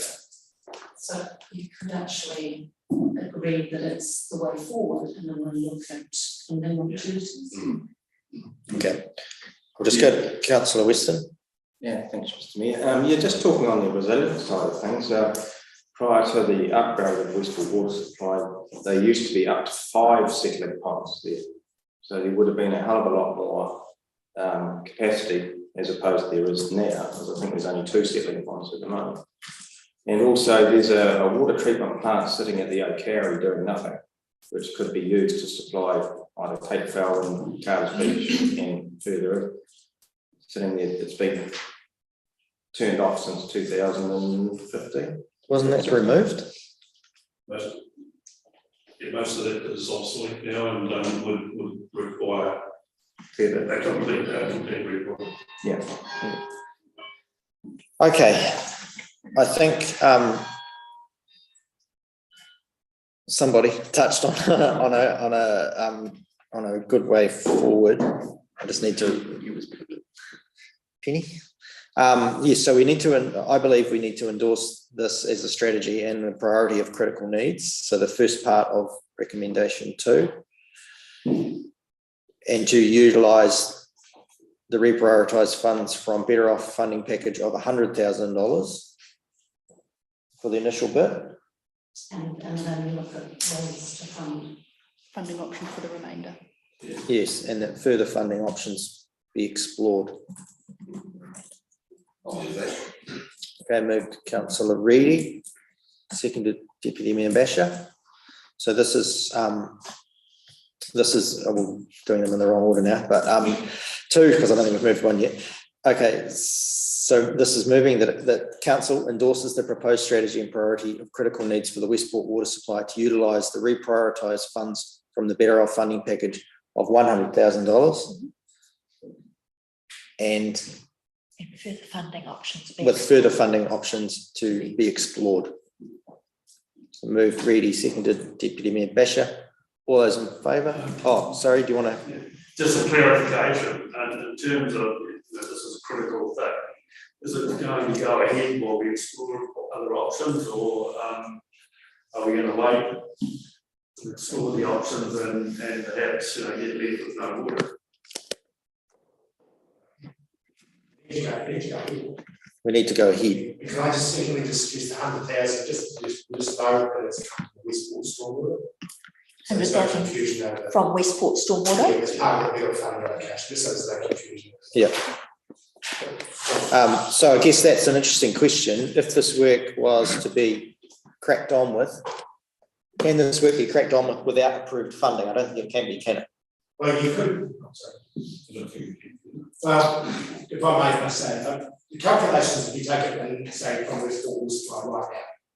So I've just been, I've got a little model where I run over a 30-year loan, 5% interest rate just to see what it does. So 650 comes up $7 million per property per annum. So it's not a huge amount of money. So I think, if you wanted to do as an initial thing to provide that funding stream, to me, this is probably one of those ones in the realms of, because of the urgency, it can be dealt with, and then retrospectively, funding resolved.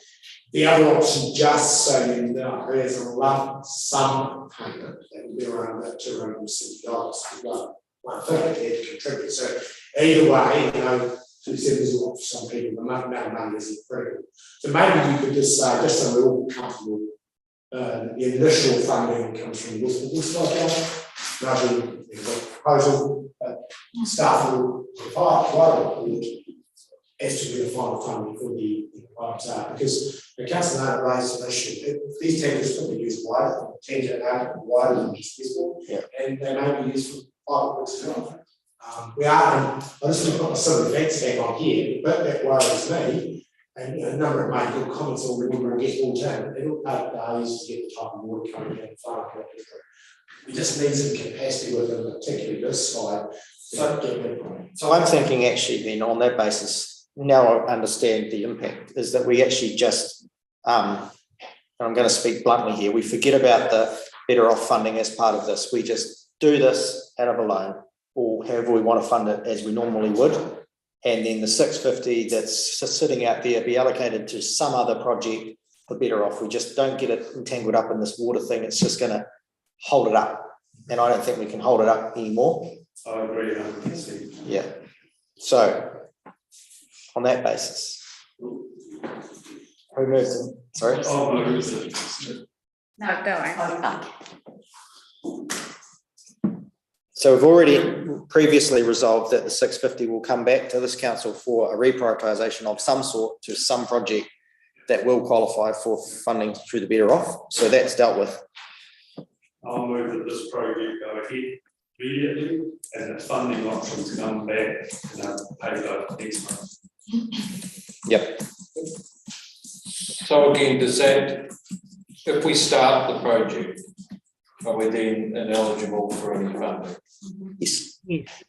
What I'm suggesting is it's too complicated to muck around. It's too critical. Yeah. But we had 650,000 there ready to go. Yeah. And we just sent it away. So, and it just makes no sense. Well, in the big picture of things, 650,000 is not a lot. $17.40 a year for Westport consumers. It would be considerably less for Westport for bullet ratepayers if we go that way. And 650 is still there for a project. And I'm sure there will be projects. Yeah.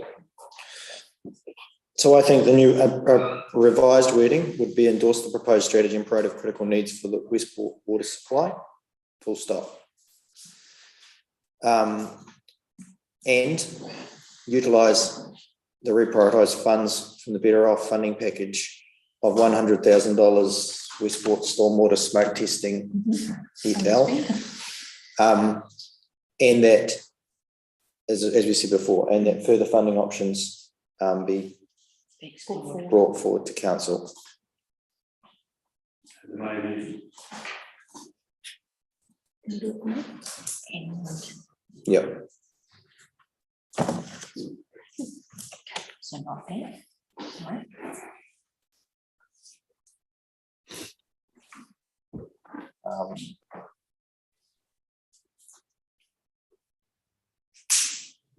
Okay, so okay.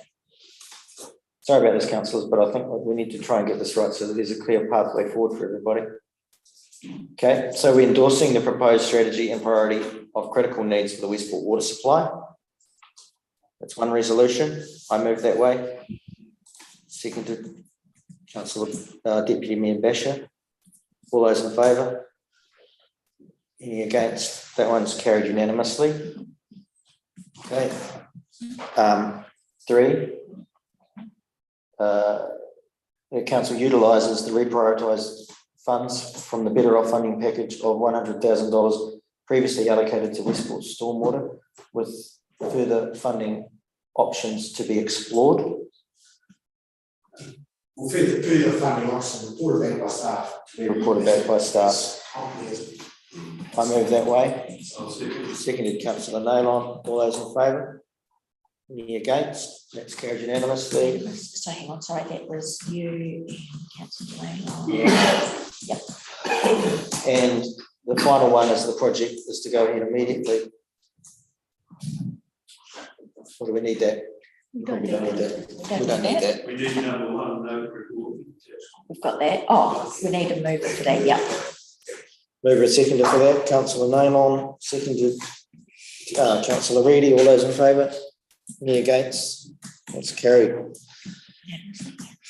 Yes, unanimously. Thank you.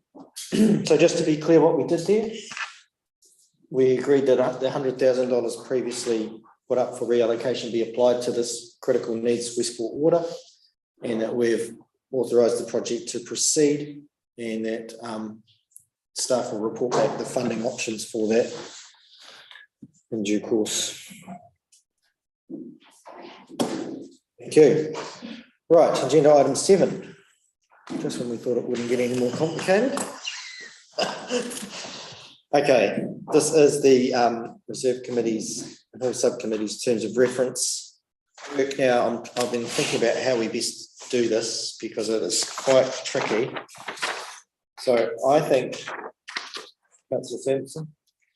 I would actually like to move that the report be received for information and defer any recommendations until the May council meeting to give time for the subcommittees to work Appendix 5 with staff.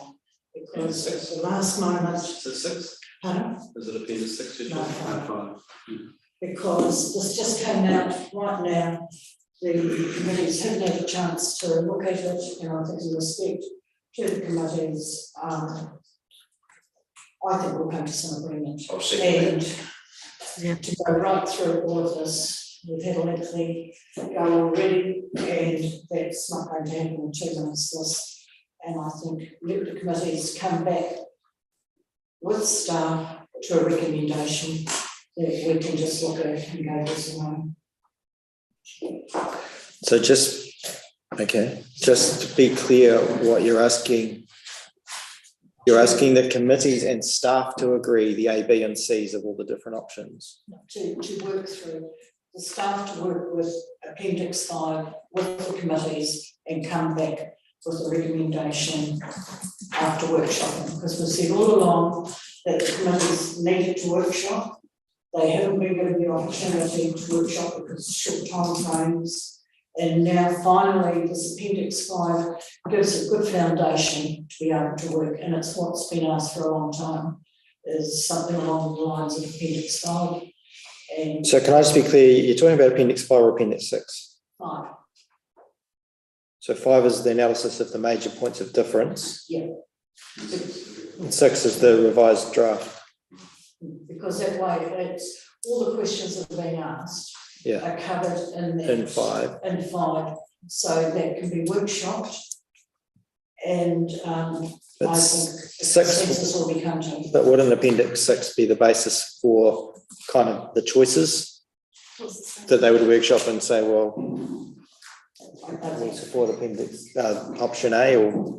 If I may, I think the discussion around Appendix 5 is the useful starting point because that talks about where the differences are in the two documents. That's what's led to the development of Appendix 6 through that workshop and conversation on Appendix 5. It may actually lead to further changes to Appendix 6, which could then be brought forward as an agreed terms of reference, one that's supported by the subcommittees through further workshopping. So from a staff perspective, I would support that resolution.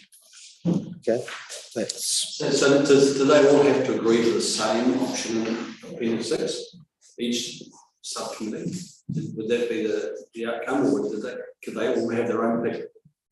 Or I would say there might be the whole basis of Appendix 5 can be adhered to, but it might be a slight quirk in each of them subject to that independent committee. Councillor Oakley.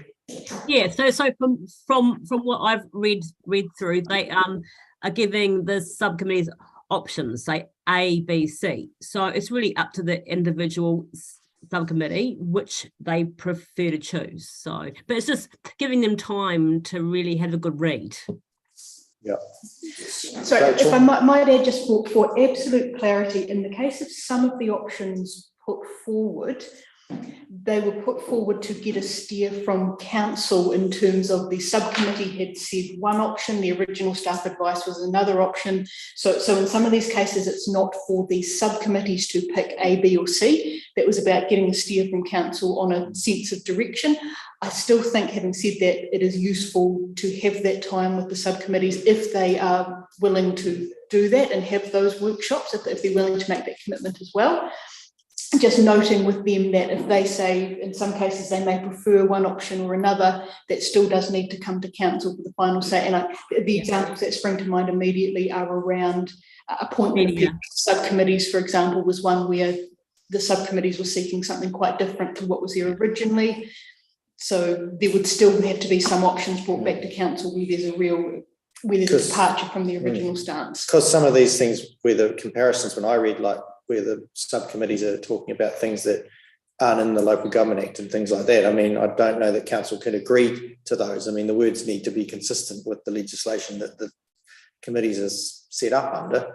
Absolutely. So, yeah. But with workshopping with the staff, rather than amongst themselves, these are the things that can be ironed out and Appendix 5. But I think we need to be really careful that we are going out there and we're not saying that all these things are up for things, because there might be, in my view, there'll be a few things on here that council will say, well, actually, that's not really negotiable because it's not in the law or whatever.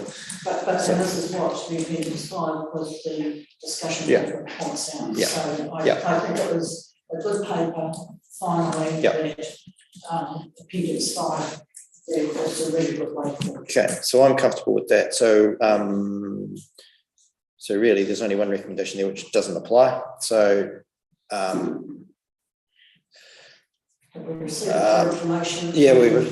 the council receives this report for information and requests that any recommendations until the main meeting after time has come for the subcommittees to workshop with staff.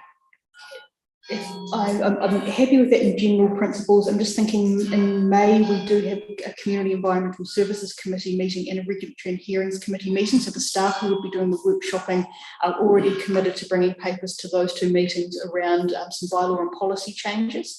So we may not be able to have done all of those workshops and have that paper back for May. So be it, June. June, yep. June. And that way it gives everybody a good opportunity to be able to consult and work through and come back with a good report, which should take 5 minutes to approve. Okay. Is it possible to get a steer from the ones that we're really doing in the state today, so we're not going and giving the subcommittees options that the council will then not be able to legislatively put in place? That's what I was getting at. Yeah, and if I may, just on thinking about that on the hoof, I think the report does make it clear where the recommendation is that we wouldn't suggest a particular option because of legislation. I think this is the chance to have that conversation with the subcommittee. It may be that after that workshop and we still come back with the subcommittees would prefer A, the advice of staff is B because of this reason, but at least we've had the opportunity to have that conversation. So I think I think in an ideal world, yes, we would go out with that steer, but I think if we to get that today, we might as well debate the whole paper. So let's have that workshop first and bring it back in June. Right. So Councillor Sampson, you're the mover, but let's just get the right words around it. So we're noting council receives this paper for information. And 2, that we request that the details of Appendix 5 and 6 be workshopped with the subcommittees with a final report back to council, subcommittees and staff with a report back to council in June. Are you happy with that? Seconded by Councillor Reedy. Everybody happy with that way forward? All those in favour? Any against? That's carried unanimously. Great. Right, agenda item 8, acting CEO report. There's some recommendations there, a bit more than what we sometimes have. Cool. We'll just start discussing the paper. Thank you, Mr. Mayor. This report has 2 key areas of focus. One is a quarterly update on progress towards the Chief Executive KPIs. I'm happy to take that as read unless there's any particular questions on that aspect of the report. The second provides an update on the reform program currently going on, which is often the case through these reports, and this is where our just recommendations have largely come from. The first relates to some consultation currently around the EV charging regime for New Zealand. This is something that I suspect will be of interest to some in Bulla. Given the current work program, I must confess this is not something we've been able to prioritise particularly highly. The suggestion is that in the few days we have left between now and the 11th May closing deadline, that we do just have a quick look at that, and if staff think there is utility in putting a submission forward, then there's some delegated authority to consider that and give it approval on behalf of councillors in council. The second, perhaps more critical in relation to reform, is the Tito Potini plan further submission process. Given the time frame around when those further submissions are due in, it's going to be particularly unlikely that we could get that to a meeting of council or a committee, hence the recommendation that authority be delegated to approve that submission. I would note that further submissions are very restricted in terms of what can go into them. They really are either supporting or opposing something another submitter has put forward. Council's already stated its position on the TTOPP through its own original submission. So we would not anticipate that further submission asks council to state a direction or feelings on a policy that we haven't already put forward. So it wouldn't be shifting the dial on what council's already said about the TTPP. So even though this is quite a critical strategic document, and it's very important, I think, that we do take part in that further submission process, given that we're not likely to be changing council's stance on the plan, it's quite appropriate to delegate that to a smaller group. Perhaps pause here and take any questions on those 2 aspects of the report. Councillor Naylor. Just some clarification, and I never declared it before in terms of conflict of interest. My understanding of the TTP process is that the hearings panel are going to make recommendations to the committee, TTP committee, of which I am a member. So should I be taking part in the submission from the BDC when I'm going to make a final decision? My view is that I shouldn't. I should declare an interest. It's the reason why I'm not on there. But I'm once removed from you, I thought, but good point. And it's, if I may, it's a very good question. It's one actually Mr. Mayor and I did discuss before that the recommendation was drafted, and it's always a balancing and a judgment act. And if you would prefer that you weren't involved because of that reason, then I think that's entirely appropriate, and we would look to put somebody else there in your I place. agree that to date I haven't taken any part in it, even though I was an original member of the committee. We didn't consider any of that. But I do know that some of the committee there now were actually involved in drafting the draft plan, and so it's a bit of a thing, but when in doubt, stay out, and I'm in doubt. Correct. And the other alternative which we did discuss was around, when it came to it in the committee, actually making decisions in relation to council submission. You would probably exclude yourself from that part of the committee conversation, so you could look at doing it in the reverse, if that makes sense. But if you were more, as you say, if you're more comfortable staying out completely. Maybe you pointed out that way. Because me and Rachel did discuss this, and I think our concern was that the very people that have got the most knowledge about the plan and the intent and the purpose of it are now excluding themselves from council's own submission. And I thought, well, I've been through it right through. You've been a bit later because you had the traineum off.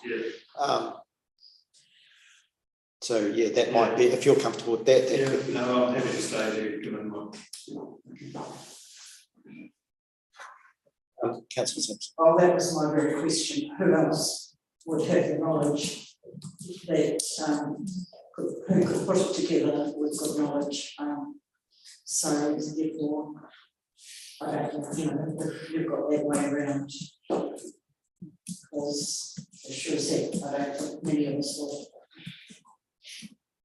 Cool. And the last one, we can talk about it. No, so the last aspect in the report is in relation to the Tourism Infrastructure Fund. So a round of TIF opened on the 11th of April, closes on the 8th of May. Again, this is not something we're going to be able to bring a paper to council before an application goes forward, but we think it is worthwhile putting applications into this fund. Council's been successful in the past. Certainly when you look at the priority areas for this year's funding, we do tick a number of those boxes. This is one of those funds where there is strict criteria. It is known upfront, and we are quite familiar with what they are. And in this case, you do have to have a co-funding aspect to that. So the team have been looking at what projects have already got that committed co-funding, would meet those criteria, and are looking to shortlist some to put forward. We have noted also, because we've had conversations around this table a number of times about, in particular, the Old Ghost Road and the Kawatiri Coastal Trail, and we know that they are seeking funding. They also suffered damage in weather events, so the team will connect in with those entities, because we think they are possibly eligible to put forward an application, so long as it has the support of council. Now, we've interpreted that to mean that council is supportive of the application, as opposed to council is putting in funding. And we've been quite clear with those groups that if council was to give backing, it's not saying we are funding, it's saying we are supportive of that application going forward. So the team will continue to work with those parties as well. So again, just seeking some delegated authority there on those applications on behalf of council, and of course noting as always that the applications are submissions we will report through to a future council meeting and can all be circulated by email in advance. We just can't get it back to a meeting for a decision. Something that's not written in the report, but I'll take the liberty of saying, is that this is my last full council meeting as a staff member. I will be at the Risk and Audit and Community Environment and Services and Regulatory and Hearing Committee meetings in May, but this will be the last acting CE report I present. My name might be on the next one. I think I'm still here when the agenda closes. But yeah, this will be the last you see of me sitting up here at a council meeting. So I just wanted to take the opportunity to thank you all. It's been a pleasure working with you. I think we're on a good trajectory. We've got some challenges, we've got some issues and some opportunities, but we have healthy debates and we think about the issues, and there's some good positive things going forward. So just like to wish you on record all the very best for whatever happens in the future. I'll still be around, so I'll be watching with interest, but take the opportunity just to say thank you. Thank you. Okay, Deputy Mayor. Okay, oh, we better just acknowledge that. Let's get something on record back. I think it's fair to say council acknowledges the many years service that you've provided to the council and the district over all various levels and roles you've played in the organisation over those 15 years, and always been a very thorough and professional in the way you do business and approach your roles. So that's been much appreciated by council, and certainly appreciated you stepping up and being the formal acting chief executive officer for the past few months. And certainly your efforts to help us navigate through finding a more permanent replacement as well over the past couple of weeks. So thank you for that.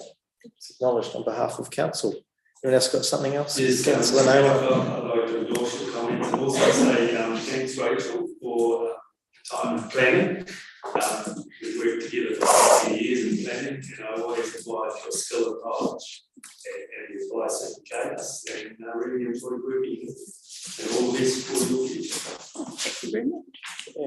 Councillor Sam. And again, endorsement on that, because I've been around as long as Graham and as long as you've been here, and we've always worked well together. So I think all you've done, because it's going to be a big loss to the council for your intellectual knowledge and right across the district. So thank you very much. Nice. Okay, can I just suggest that recommendation to delegate the authority to the deputy mayor for that one as well? Just thinking workload. It's not I can't imagine it being a particularly No, it shouldn't be a lengthy document. No. So yes, I'd be looking at that. You happy with that, Deputy Mayor? Okay, so that recommendation 2 will be delegating authority to the Deputy Mayor and the chairs of the Community Environment Service and Rec and Hearings Committees to approve a submission on behalf of Council on charging our future. Do you still want to move it, Deputy Mayor? Through 4? It's only about Rachel because I know where she came from. So with that change, Deputy Mayor moves 1 through 4. Seconder, Councillor Naylor. Any further discussion on the Chief Executive's report?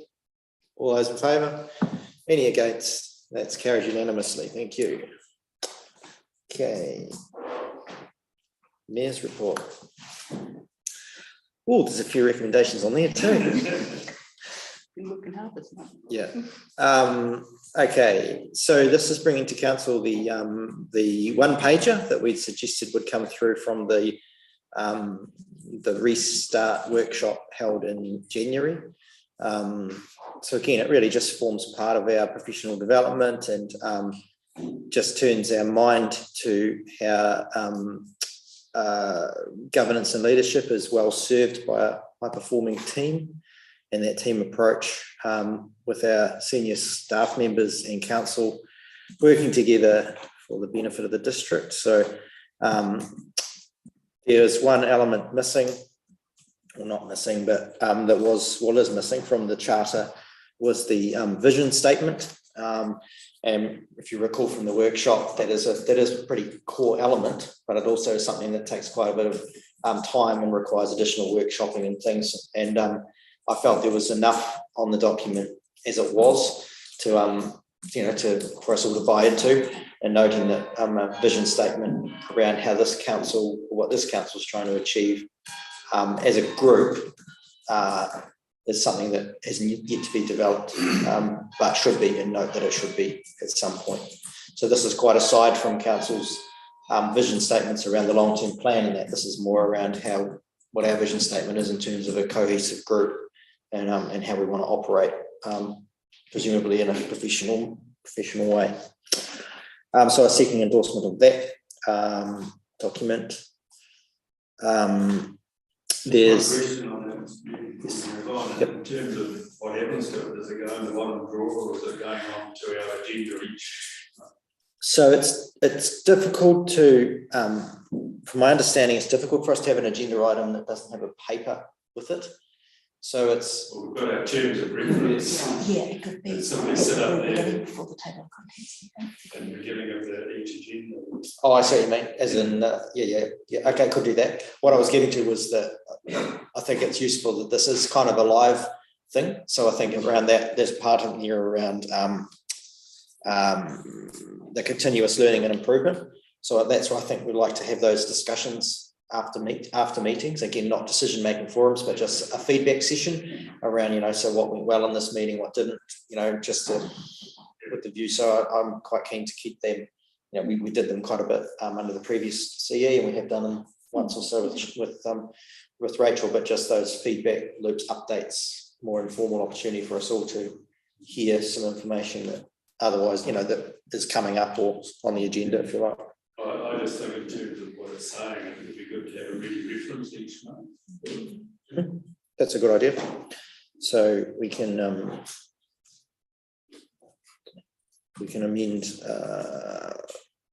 Yep, we'll amend that recommendation. You know, we adopt the 2023 charter. Attachment 1 is a means to support the quality and professionalism of decision making, and that this be included as an addendum to the council. What do we call it at this time? Simply say that this be included on all council and committee agendas following the terms of reference. Yep, this be included on council, committee and committee agendas. Councillor Reid? There's no legal basis for this charter.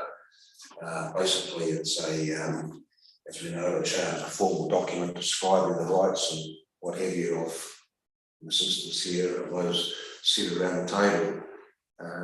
What's included in the what we're talking about before, Councillor May was talking about, is based on legislation in terms of the code of conduct and standing orders are directed by local government act from memory.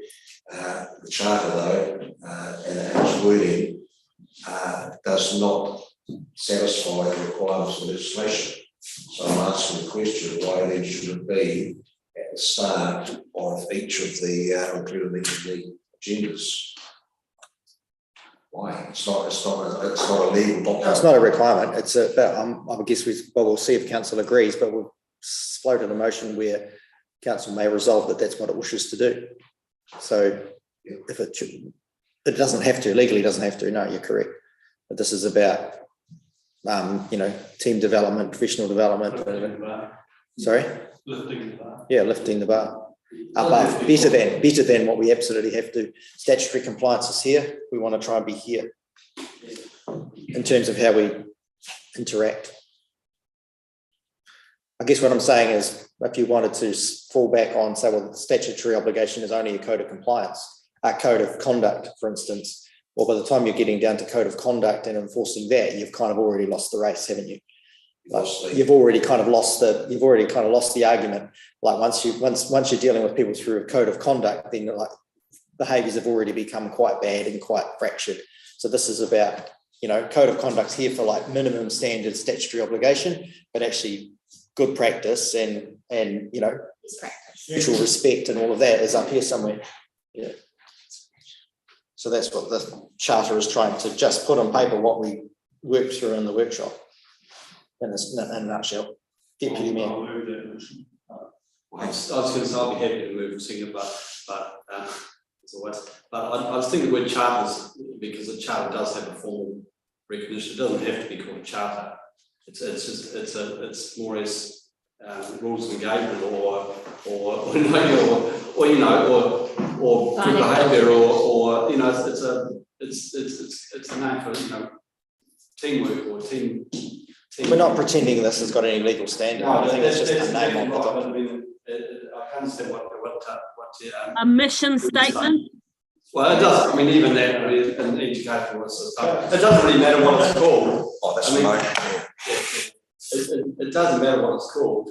It's what it does, what we do with it. And I agree with Mr. Graham. Chuck it at the front, refer to it, because it's, we all agree that it was what we should be treating each other and working together. Yeah.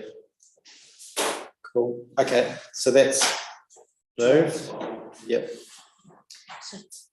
So let's do 1 and 2. This gets really confusing when we start trying things up. So 1 and 2 is that we received the report for discussion and information. So there's still a bit more of that to happen, but we'll do it. And 2, the council adopts the 2023 charter as a means to support the quality and professionalism of decision making and include this as an addendum on all council and committee agendas. That's been moved and seconded. All those in favour? Can we discussion? We've had discussion. Any against? Why don't we move one and two together? The one is specific and two is specific. I voted against number two, but I accept number one, that the council receives the report for information. We can do one first if you want. You want them separately? Yeah, that's fine. So one, that we receive the report for information. All in favour? Any against?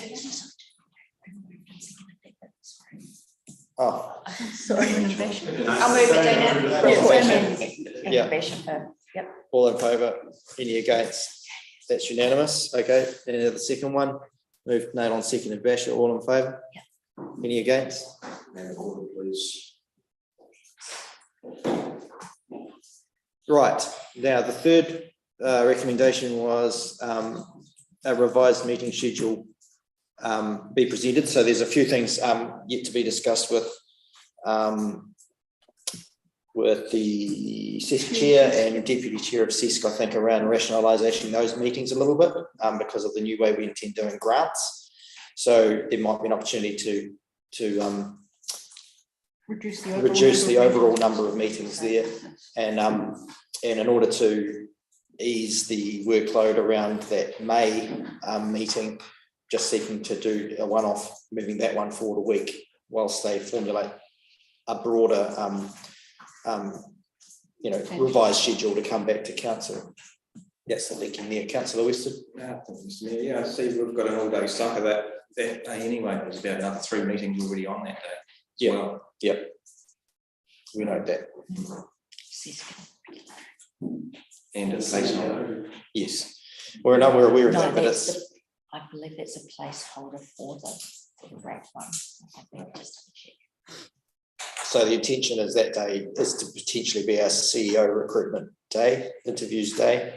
But again, that's a placeholder until we get, further down the track in that process. But we're wanting to move at that pace with that. So that's in the discussion with Rachel, was that we can move those meetings slightly later, and we might have to go a little bit into the evening on those to deal with those committee meetings that day as well. I'm happy to move. I'm happy to second, but just for clarification, so that will be a permanent move forward. It's only for this week, this month at the moment, but there'll be a full revised schedule to come next month.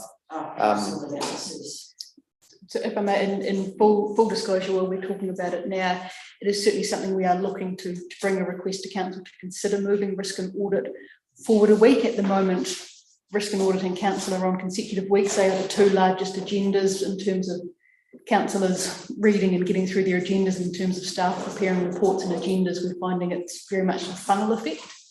So there is a suggestion that we move risk and audit a week earlier, so there's that week in between to better smooth out the workload. So it's just for this month at this stage because it's an interim, but there is the resolution suggests that a revised meeting schedule will come through to council for May for all the other meetings. Councillor Webb. So essentially that would mean instead of 3 out of 4 kind of weeks, you just have everything on two weeks. Something that we're looking something like that. Yeah. Okay, did somebody move? Councillor Sampson moved it, didn't you? Moved Nail on seconded Sampson. All those in favour of that? Any against? That one's carried unanimously. And the last one is the incoming and outgoing correspondence. Now, is there anything there I need guidance on? Oh yes, the Buller Electricity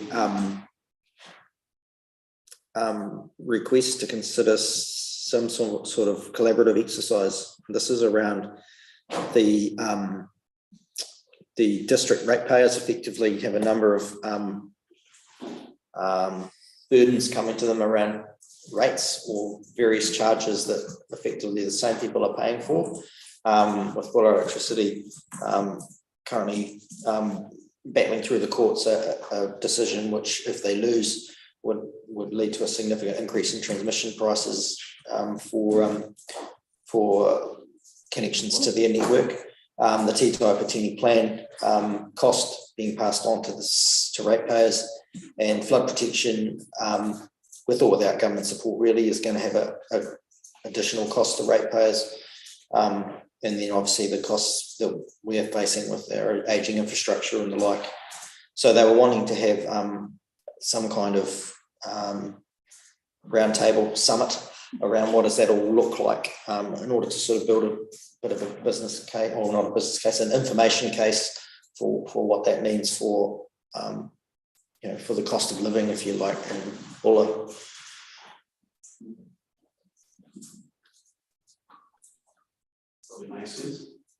Something council wants to support, or Well, they're not asking any females because it's addressed to gentlemen. yeah, no, it's addressed to the head up and myself. It discounts like a guarantee you an opportunity to speak, Councillor Sampson.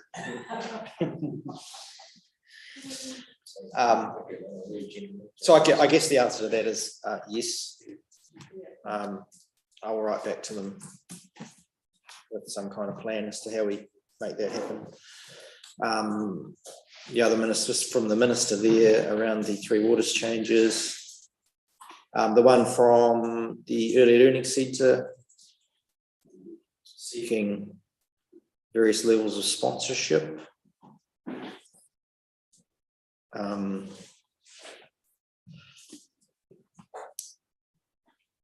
Responses. I think if you give them some sponsorship, you're going to open up the doors for every, rest and early learning. Like, is there another early learning? I think we refer it to our normal grants process that everyone else can apply for. Is everyone comfortable with that? Yeah. Okay. Is there any others outgoing? Okay. So with that, did we resolve to receive that one? We haven't yet. Okay, so the final recommendation, council receive and note income outgoing correspondence, and councillors are provide direction for any responses or additions. You have so done that. I move that way. Is there a seconder? Councillor Fowler. All those in favour? Any against? It's carried unanimously. Thank you. Right, committee chairs, verbal updates. ICB. We are having our next meeting coming up on the 9th of May, but before that, the community board is having a public workshop next Tuesday, the 2nd of May at 5 p.m. The Rector Workmen's Club, just an informal workshop to get some direction about what we want to achieve over the year and what we want to put into our feedback to the annual plan.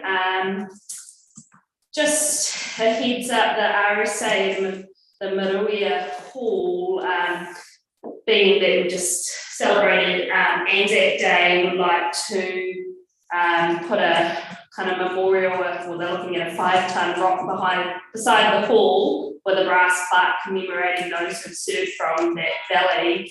I guess they just wanted to get a feel, was that okay from council's point of view? If necessary, they'll bring it to the community board and then we'll make a recommendation to council. I just think people would be okay with that.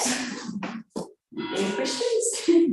And we're just looking up, since we haven't had a meeting, we've had the chlorination water meeting that was attended by some of the residents just for information, and the mayor came down to that, and we're just looking forward, the community's looking forward to updates around some of the projects like the swimming pool, the ramp at King George Park, and the progress on the library and the service centre, that are kind of main focus areas for the community. So once we've had our next meeting and our workshop, should have some more updates. I'm assuming people are okay.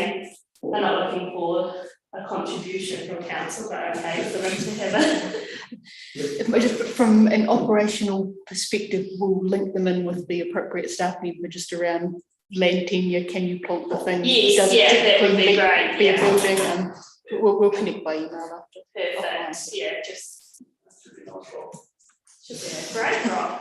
Any other questions? Linda, no? Okay, Ned, from Ngakawauha.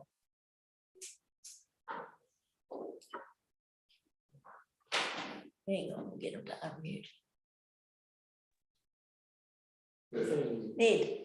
Yeah, I haven't got that much. It's just that I'd just want to remind people, if you don't know, about the blessing and the opening of Te Rau Kawakawa on Friday morning at 6 o'clock. We donated a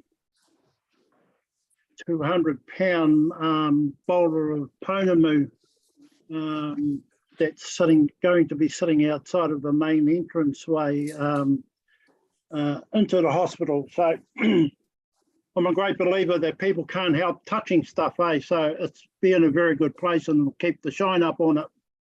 But that's about me. Thank you, Ned. People know about that on Friday?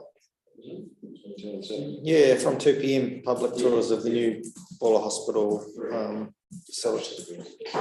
So is it 6 o'clock, just between, that's a long period of time, so 6 o'clock the time to, for the blessing, yeah. If you want to- AM is. 6 Oh, a.m. 6 a.m.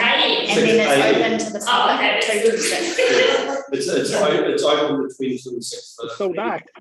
But the 6, oh, I didn't realise it was a 6 a.m. Yes. Okay, thank you. See, yeah. I've been invited to, I'll note or was that. that my invite? I don't think I've been invited, no. Who's doing that? Who's inviting? Who's doing that? We'll follow up on that tomorrow. The blessing. It's the first I've heard of it, yeah. I can't remember who's coming to do it, but Mariah Casey's doing it as well. You're not invited. They have to bless it before anyone can walk through, so that's why it's so early in the morning. Yeah. So Ned, just for clarification, is that something I should be attending at 6 o'clock on Friday morning, is it? Yeah, I thought they, I know one of the meetings that I went to, Jamie, the lady from the hospital, Karen, I forget her second name, she was supposed to contact you. Okay, well, I won't throw her under the bus because I do get a lot of emails, but it's not one that's on my radar at the moment.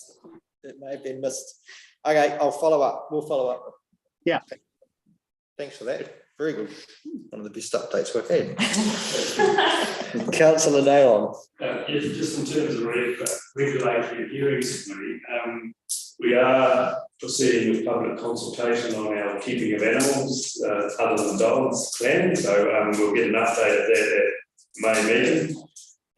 There is a resource consent hearing on the 8th of May that I'll be chairing, and so I invite any members of the council that want to come along and have a look at what a consent hearing is, because we do need more councillors with qualifications. And so, you know, if you're thinking about a foundation course for RMA, then that's probably a good place to come along, even if you only come along for half an hour or something, just see how the hearing goes. And I urge those that are thinking about putting their name forward for a foundation course to get their names in. And I think we've already looked at some possible courses. They are running them online as well as you know, face to face, but I recommend face to face rather than an 8 hour online or a 2 day online. Councillor Eddie. Thank you, Steve. Graham, just in terms of the courses that you're talking about, RMA courses, with the proposed changes to the RMA, would those courses then would require an update, or the course content would change? Well, we haven't actually heard it yet, no. So at the moment, because there are no changes, so you're talking about as at now? As of now. Yeah, well, that's good. So just for clarity, because Councillor Webb asked me recently about the availability of places on those courses. Is there any, what's the process if councillors want to consider that, and have we got a budget, and do we need to do a bit of a plan around who are the right people, or, you know, or it's just everybody? Or what I would suggest, and my colleague Mr. Judd will jump in where I go wrong here, if you could put forward the names of who you think would be be interested. Generally having around, I think 3 people we've sort of tended to have in the past, and that's worked quite well because you could either have a 3-person panel for something a bit larger, or 1 or 2, put some resilience in that system. We are finding that the courses are selling out very quickly when they do become available. So if we had those names sitting there ready to go, we keep an eye on what's coming up and can alert those people. Okay. I think I've referred to it before, so you're required to do a pre-course assignment, go to the course and then do a post-course assignment. So it is quite a commitment. Yeah. So if you're going to put your name forward, you really need to have that commitment. Okay. And that's me. Leave it at that. Thanks, Jack. Okay, thank you. Good evening, Jack. We're not done yet.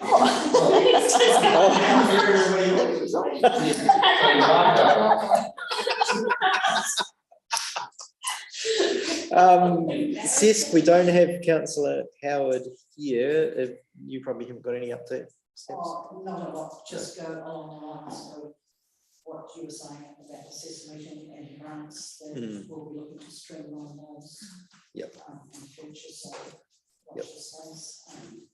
And of course, the reserves today, we'll just postpone that. Cool. TTPP,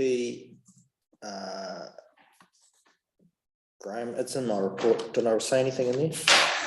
It was in the measurement. Graham, do you want to update on the last one? Just in terms of the previous submissions, obviously, with the LiDAR information that came out and the possible inundation from the sea for different areas in the Bullaway up and down the coast, people didn't have access to that information, or that precise information, if you like. So from what I understand, the LiDAR comes up with the different levels, land above sea level, and what would be inundated, and then they draw that on the plan pretty accurately, whereas before it was drawn pretty randomly, if you like.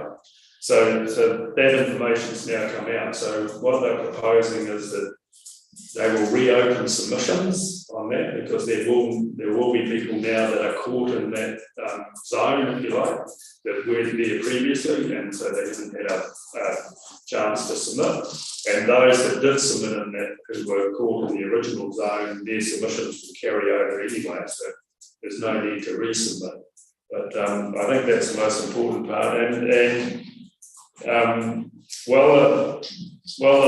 legislation says only those that made an original submission can submit to the submissions.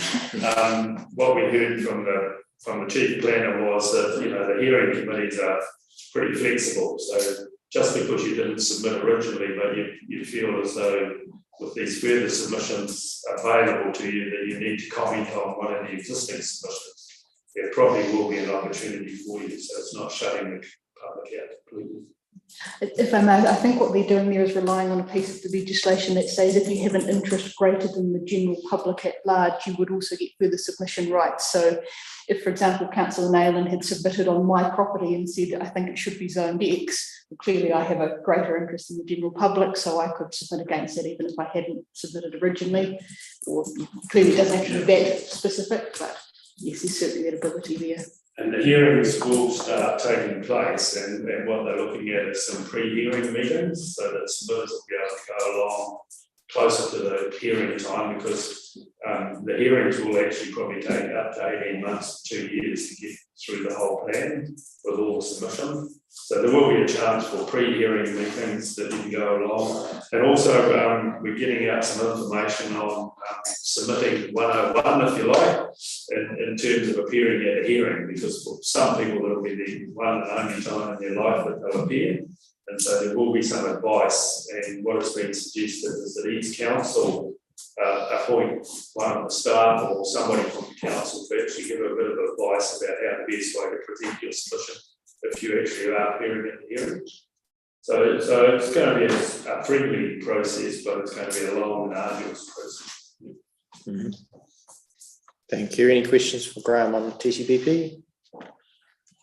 Nope. I'll look to Councillor Reedy. Have you got any update on the joint Westport Rating District Committee? Thank you, Mr. Mayor. I was hoping to feed off Councillor Howard. I've got obviously I've had no communication since the joint meeting that we had early April. It was early April. I have, when I attended the first meeting, I looked, listened and learned. It was the first time I had to, and the previous meeting, that was about June last year. So as far as taking notes and what have you from me for that meeting that we had, I'm still waiting for basically the minutes. However, I did reach out to Frank Dooley to get an idea of what the regional council was looking at in terms of getting the spade into the ground. I also took the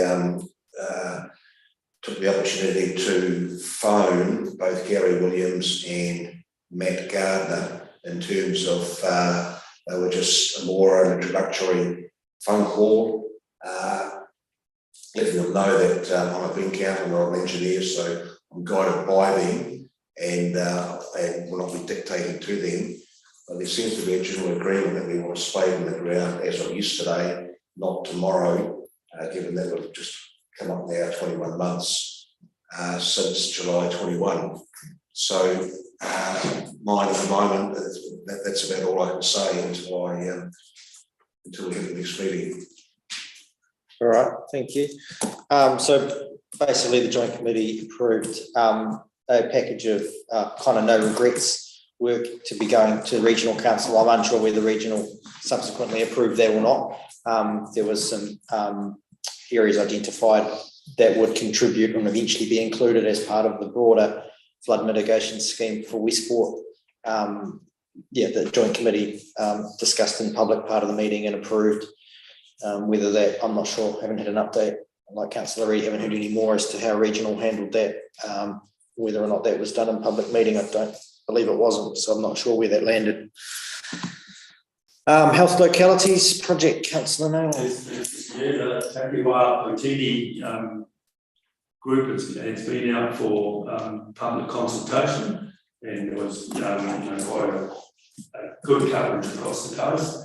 At the moment, they're collating all of those responses that they had, and we have had a little bit of a heads up that waiting times is probably the number one concern of the people that responded, and also the large distances, especially when major, or the centre of health services based in Karamea. So those two that have sort of come out in the preliminary. There'll be a lot more information and more in-depth information, but there's still a chance for everybody to commit, their thoughts to the program manager.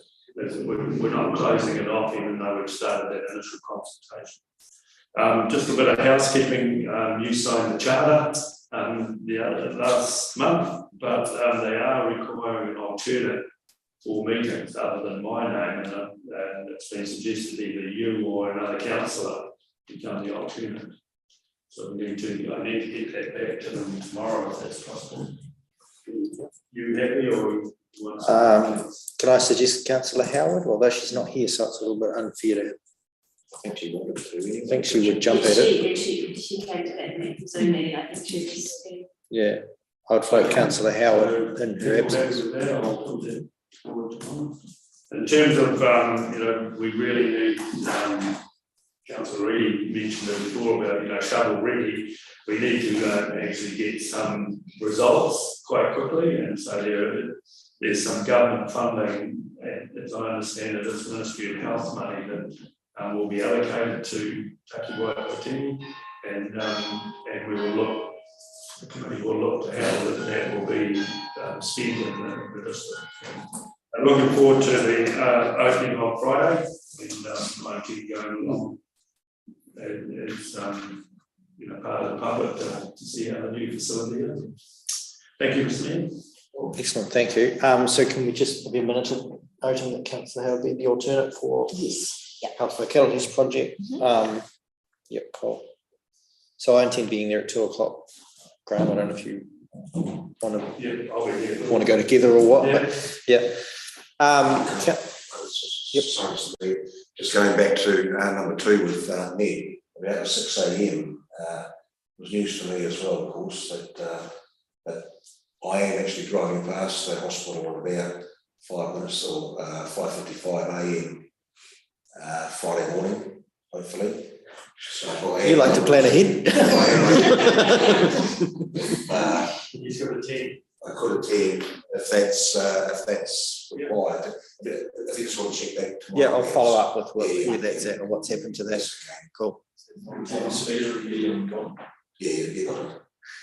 Yes. Good to see you again, mate. Tony, have you got anything RTC wise, or you won't have met again since, I don't think? Tony is frozen. He's cold. Okay. Perfect, brilliant. Any? Okay, I don't believe the RTC has met since last month, so no, Councillor Winston. Yeah, I was just going to add something because I'm on the West Coast road safety one. We've got a meeting next month, and one thing I'm going to bring up is the traffic lights at Fern Arch. I was driving a 20-ton truck through there on the green light, and there was a guy sitting there that obviously done the red light at the other end, and I just went out the window and asked him where he was going. And he said, the lights weren't working at the other end, but it's more often than not, you go through there and there's people already coming through, and they just disregard the red light at the other end. So that'll be brought up, and basically his wing mirror had to change its underpants because he was very close.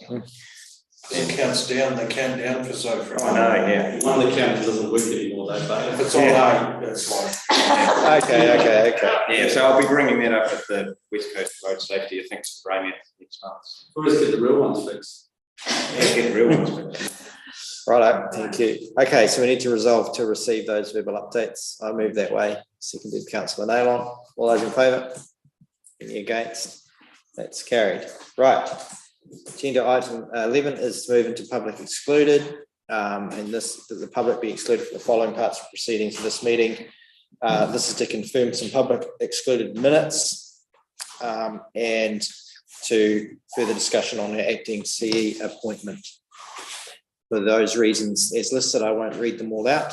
Somebody like to move that way? Move to Councillor Reedy, seconded Councillor Fowler. Those in favour? Any against? That's carried. We're in public excluded. Thank you, everybody. Good night. This time, good night, Jack. Two fish in a scoop, Jack. Just take a moment to end the live stream.